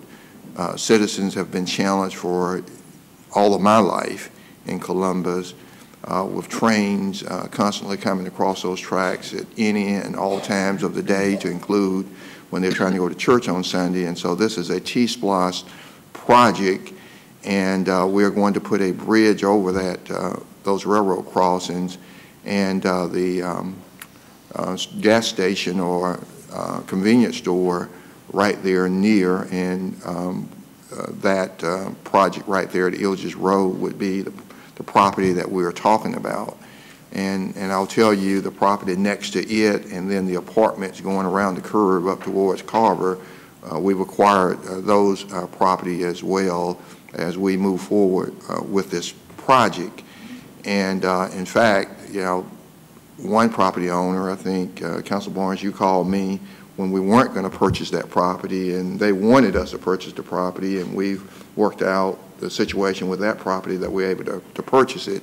And sometimes people want more for the property than it's worth. We pay the fair market value of property, and when we can't reach an agreement or we can't find parties who own the property, we will pay the money into the court, and then when we are able to get before the judge, before the court, then we will settle the matter, and we've already set aside the money, and we pay fair market value for those properties and other things associated with those properties in terms of relocation and things like that. And so this would be a total take, and it would allow for us to continue to move forward with the bridge over the railroad crossing there at the Spiderweb.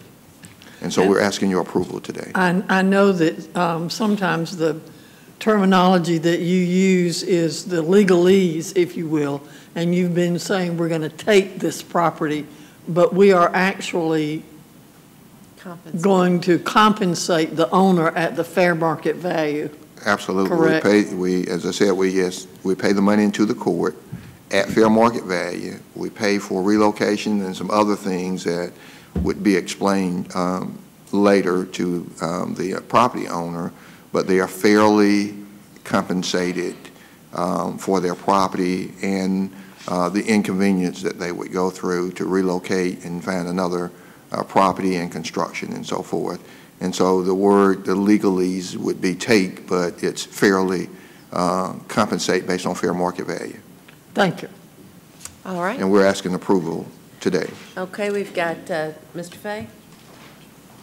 Well, just one more follow-up on that. A taking is a correct term, a total taking in this case, and a condemnation is another term that you've heard in the law. But what will be paid into court is the estimated value on this piece of property on the corner. It's $714,737. And of course, that'll be the value that's received by the owner if they can agree on that. If not, it'll be determined in court what that final number will be. But in one sense, it is a total taking, and technically under the statute, it's a condemnation. We're not just taking it. No. It's the Georgia Constitution requires that any local government compensate a property owner for that fair market value. So we're going to pay him. Right. Right. They'll be paid the fair market value. Okay. Regardless if he wants it or not. Yeah. Right, in this case, if they don't want it. Well, the it's- court gets to rule. I mean, we're tendering this amount to the court, and this property owner will have the opportunity to come in and say, this isn't enough, here are some appraisals, or my neighbor sold their property for this, and then the judge will determine whether or not the amount we have offered to pay is the fair market value under the taking statutes and law. And if it's not, then he'll issue an order, he or she will issue an order requiring us to pay more. That's right. Okay. All right. There being no further questions, this is queued for voting. You all can record your votes electronically. All right, and it passes. Next on my agenda is a sidewalk variance at 6970 Jamison Way. Fuller. Got a motion and second to approve the sidewalk variance on Jamison Way. There appears to be no discussion on this matter, so you may record your votes electronically. And it passes. Next, I've got some purchases. Okay, we've got a motion and a second to approve items A through J. That's trailers, Chattahoochee Riverwalk repairs on light poles, the bus route signs and poles, change order 6 for Forest Road bridges, state mandated solid waste disposal fees, replacement of overt tactical vests for police officers, stop stick for police department, shotguns and side saddle mounts for the police department, tasers, and associated equipment for the police department, emergency purchase regarding audited services. And Madam Mayor, J is just for information, and I am going to address that. So if the person make the motion would exclude J. Okay. So motion and second then to approve items A through I, and there being no further discussion, would you please cue that to vote, Bruce? Okay, you all may vote electronically. And let's see here. Councilor Davis? Is that? Yeah, okay. It does pass. All right, item J. Madam Mayor, item J, and you just received a handout that we want to bring to your attention, and you've got a letter from our external auditor, Albright Fortenberry and Ninas, LLP, and I am just going to pull some excerpts from a letter that they sent to us, and for your information and for those watching by television. But a letter came from John C. Fortenberry, dated, April 23rd, 2018, relative to our auditing services contract, RFP number 130021. And you can read it, but for those watching, I'll just do some excerpts. They express appreciation for the professional engagement they have enjoyed and collaboratively maintained providing auditing services for the consolidated government of Columbus, but goes on to say, regrettably, our firm must rescind our acceptance of the renewal of the above-mentioned contract.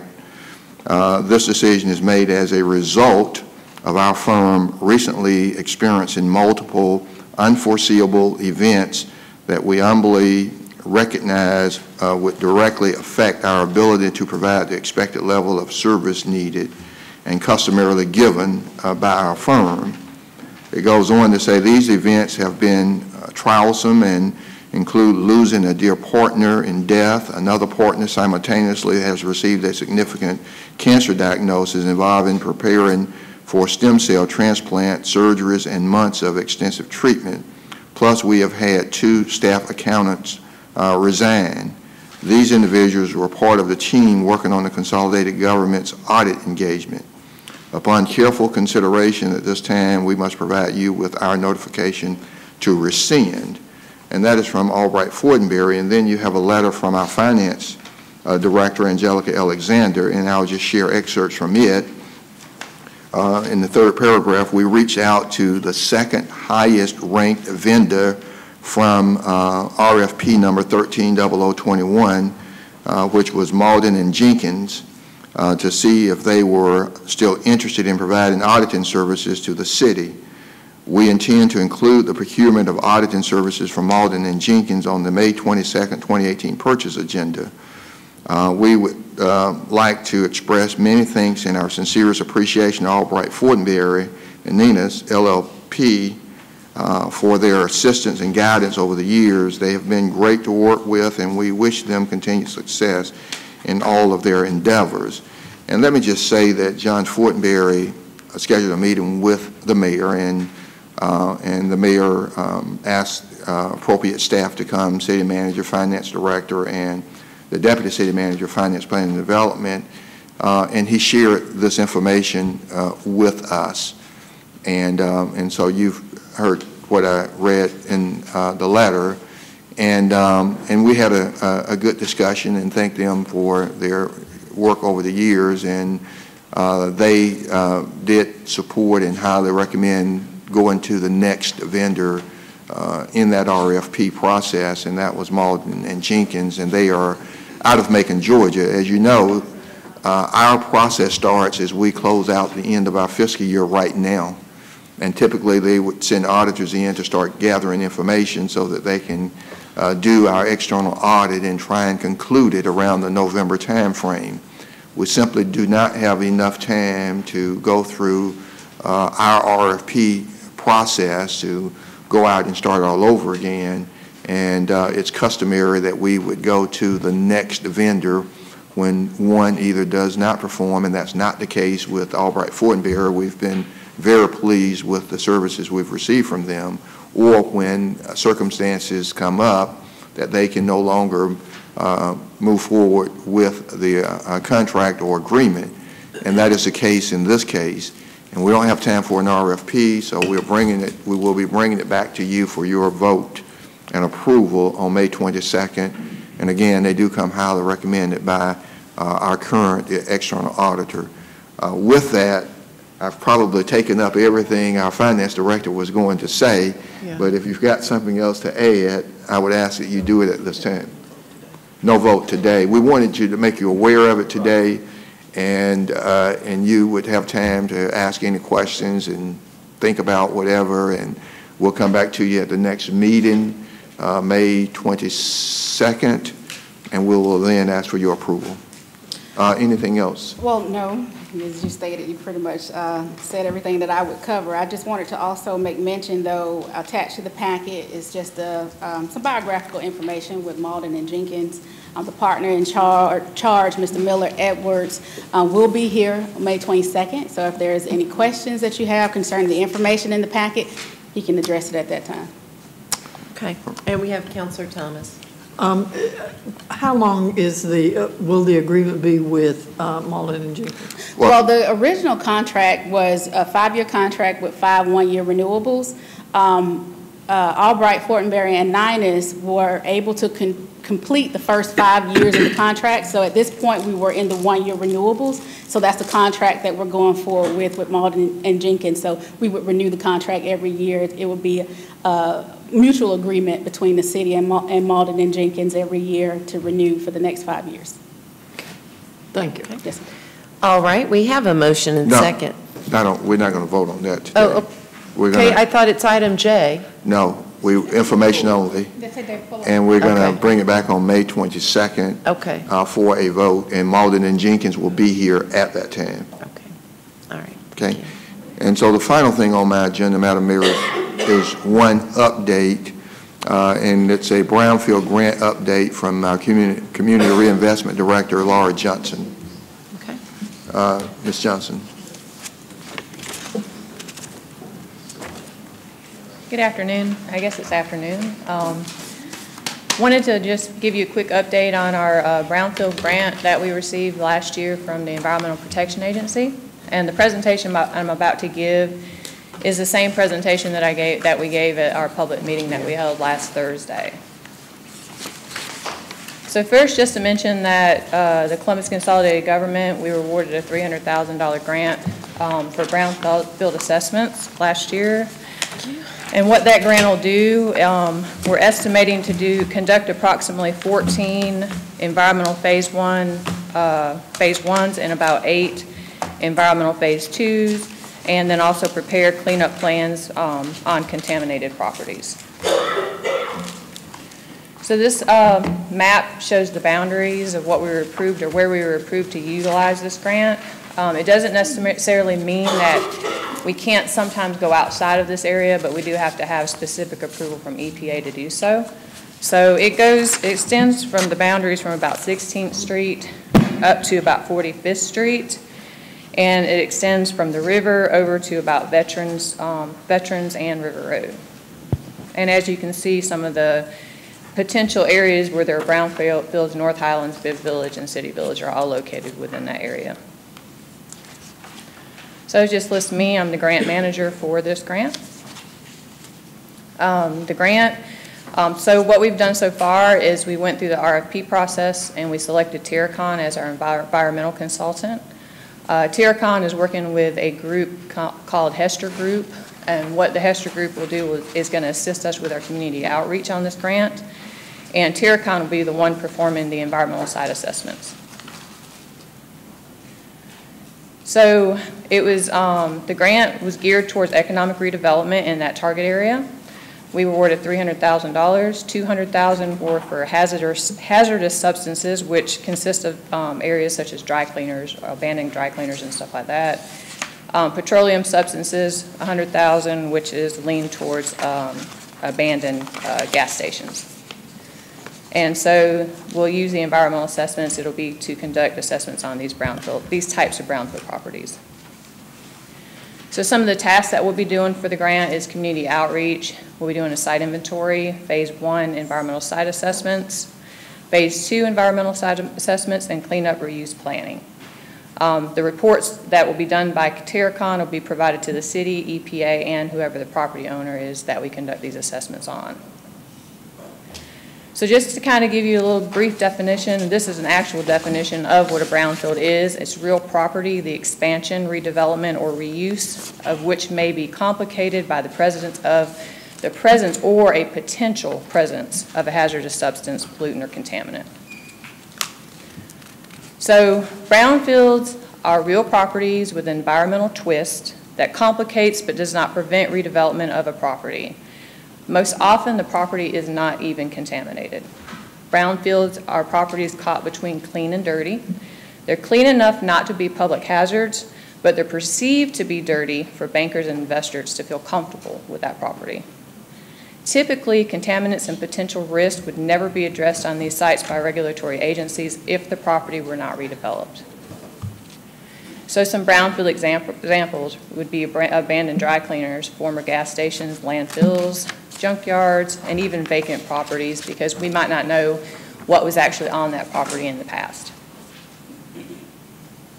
And so with this brownfield program, it'll provide a grant to property owners and prospective purchasers or developers. So it's not just to be used on public property, it can be used by on private property, where we actually will have our environmental professionals can go and actually perform this testing, provide guidance, and walk through the redevelopment process and help some of these properties become redeveloped.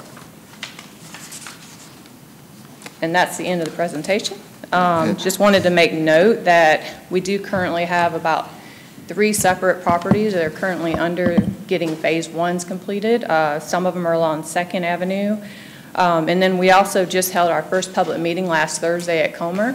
And we're planning to have a realtors meeting for professional development on May 21st at 11:30 at Mildred Terry Library, if any one of y'all are interested in attending.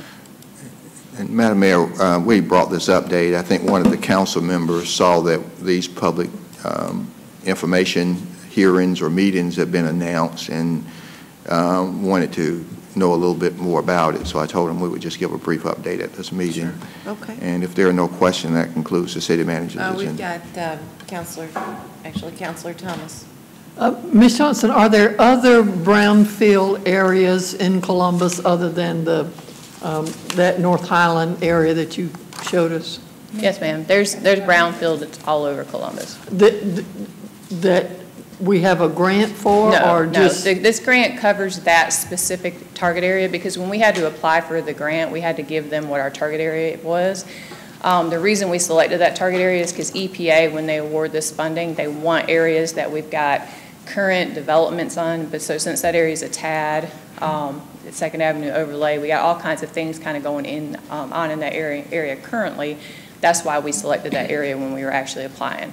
But there are brownfields all over the city, and the good thing about this grant funding is potentially if we do well with this grant, we could see other grants in the future that might actually help us either clean up some of these properties or maybe do assessments in other areas of the city. And I am confident that investors and realtors in Columbus are looking at that area and all of the things that we as a city are providing to help revitalize that area, the TAD, the this grant, some of those other kinds of things. So, and we just hope that this grant will help incentivize developers even more by letting them know that they can get this testing done free of charge. Great, thank you. Okay, we have Councilor Huff. Repeat date and time again. The next meeting is May 21st, which is a Monday, I believe, 11:30 a.m. at Mildred Terry Library. Okay. And I hope all of you are getting emails. We have, I think we included all of your email addresses on our automatic email list to invite all of you to all these meetings that we'll be holding for this grant. Okay, thank you. All right, that concludes comment. And Madam Mayor, that concludes the city manager's agenda. All right, thank you. We have Madam Clerk. Madam Mayor and members of council, on the clerk's agenda, I have some temporary street closing applications. The first being the application of Greater Bellwood Baptist Church to close 44th Street on May 18th from 6 to 12 in connection with an outdoor church picnic. One could close Olson Avenue on Saturday, June 2nd from 12 to 7 in connection with the block party. To close 17th Street from Forest Avenue to 18th Avenue, Cherokee Avenue, and from Flournoy Drive to Columbus High School, June 30th, in connection with the River City Soapbox Derby. Have biographical sketches of Mr. Ken Crumpler. This is Councilor Allen's nominee for the Golf Course Authority. Biographical sketch of Mr. Kenneth Davis, Councilor Woodson's nominee for the Golf Course Authority. A biographical sketch of Mr. John Kinsberry, who is interested in serving on the Hospital Authority. And we received correspondence from the Medical Center Hospital Authority. They have reappointed Dr. Michael Gorm for another term. Can I get a motion to confirm? Second. Got a motion and second. All those in favor, please state aye. Then we have a letter, Miss Vanessa Lewis, she is rejecting her appointment for reappointment to the Cooperative Extension. Have a motion to receive that. Got a motion and second that it be received, that the letter be received with regrets. All those in favor, please state aye. Then I have a letter of resignation from Mr. Keith Weeks resigning from Personnel Review Board. Got a motion and second that the letter of resignation be received with regrets. All those in favor, please state aye. We've got a motion and second that the minutes be received. That is the minutes of, the Board of Tax Assessors, the Civic Center Advisory Board, the Hospital Authority of Columbus, the Housing Authority of Columbus, the Pension Fund Employees Board of Trustees, and the Planning Advisory Board. All those in favor, please state aye.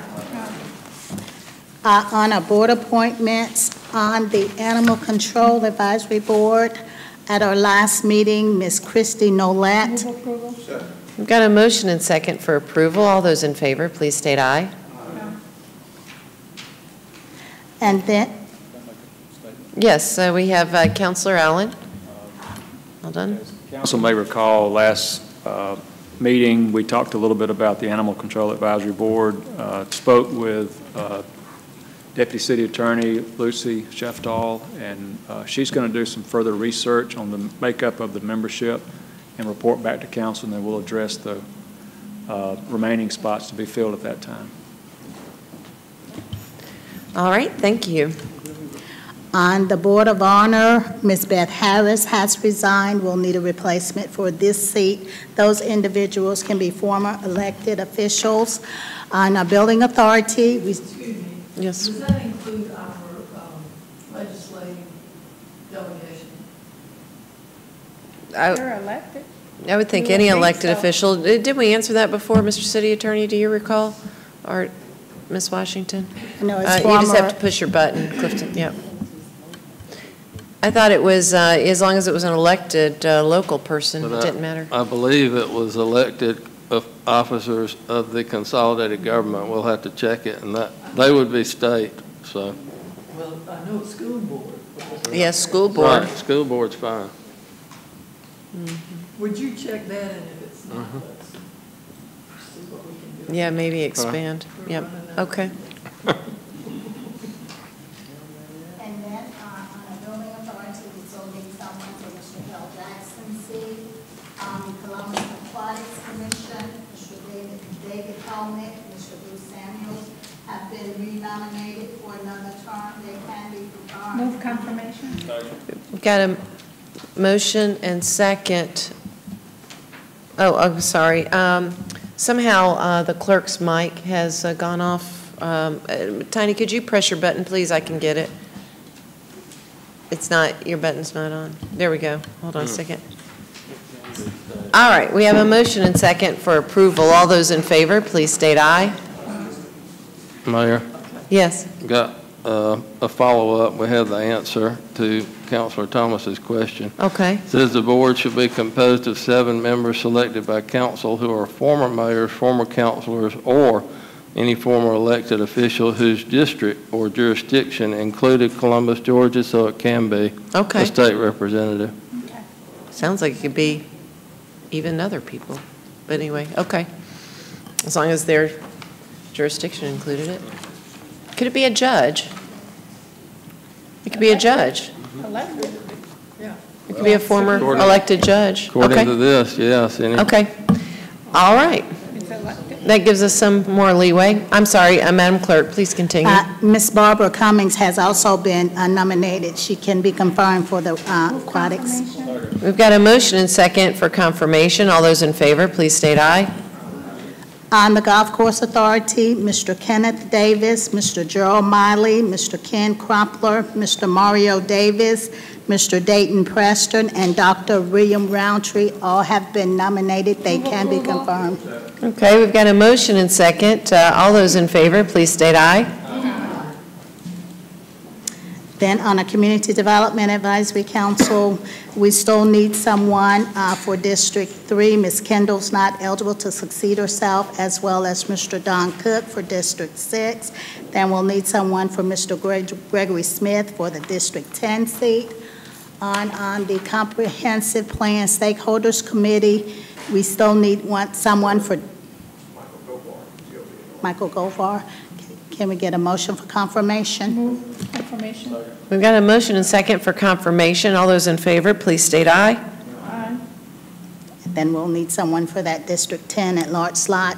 On the Hospital Authority, we have these 2 seats outlined. Ms. Verona Campbell has been nominated for both of these seats. We have Mr. John Kinsberry, who is also interested, if someone would like to nominate him.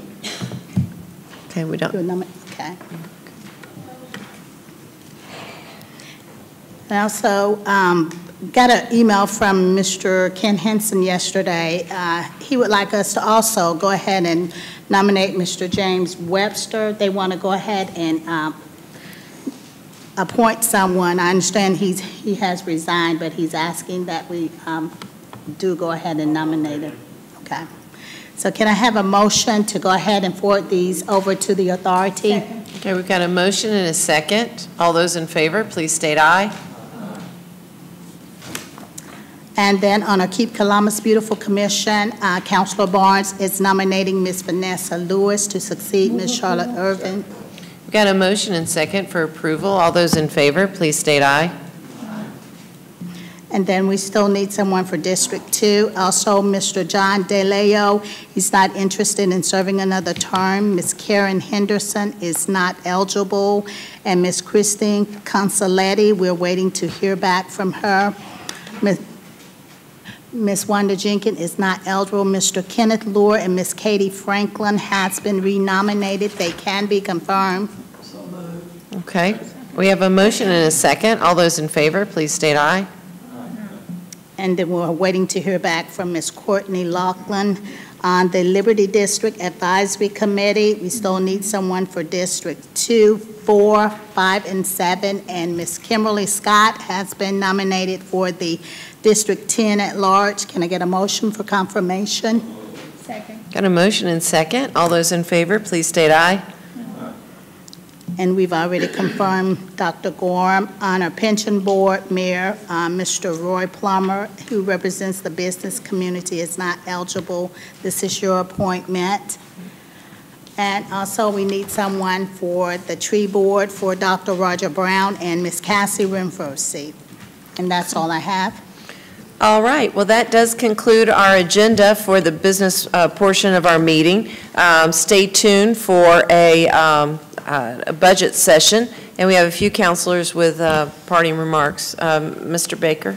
Yeah, I was just going to say, we'll take about a 15-minute break, and we'll try to convene at, say, 1:10 for the budget hearing. Thank you. All right, Councilor Davis. Ms. City Manager, if you may, I had to step out a minute, restroom break, but I wanted to bring to your attention, if you would have somebody go look at it, a new bridge was constructed on Waterford, a bridge that was put there on Waterford Road. We need to go take a look at that because I think that the water is really standing there. When it rains, it's not draining. I think that concern was brought up a while back, but that's what's happening, which is really creating a hazard, a danger hazard. You know, I know they drilled some holes in the road to let the water out, but what happens is they get clogged and the water's still there. So if you can get somebody to check on that, I think they're going to have to do some kind of improvements there to make sure that water gets off the bridge. It's not just a little bit, it's a lot. Okay. With that, I will entertain a motion to adjourn. Move we adjourn. All right, and a second. All those in favor, please state aye. All right, we're adjourned, and we will see you back here in just a few minutes for our budget session.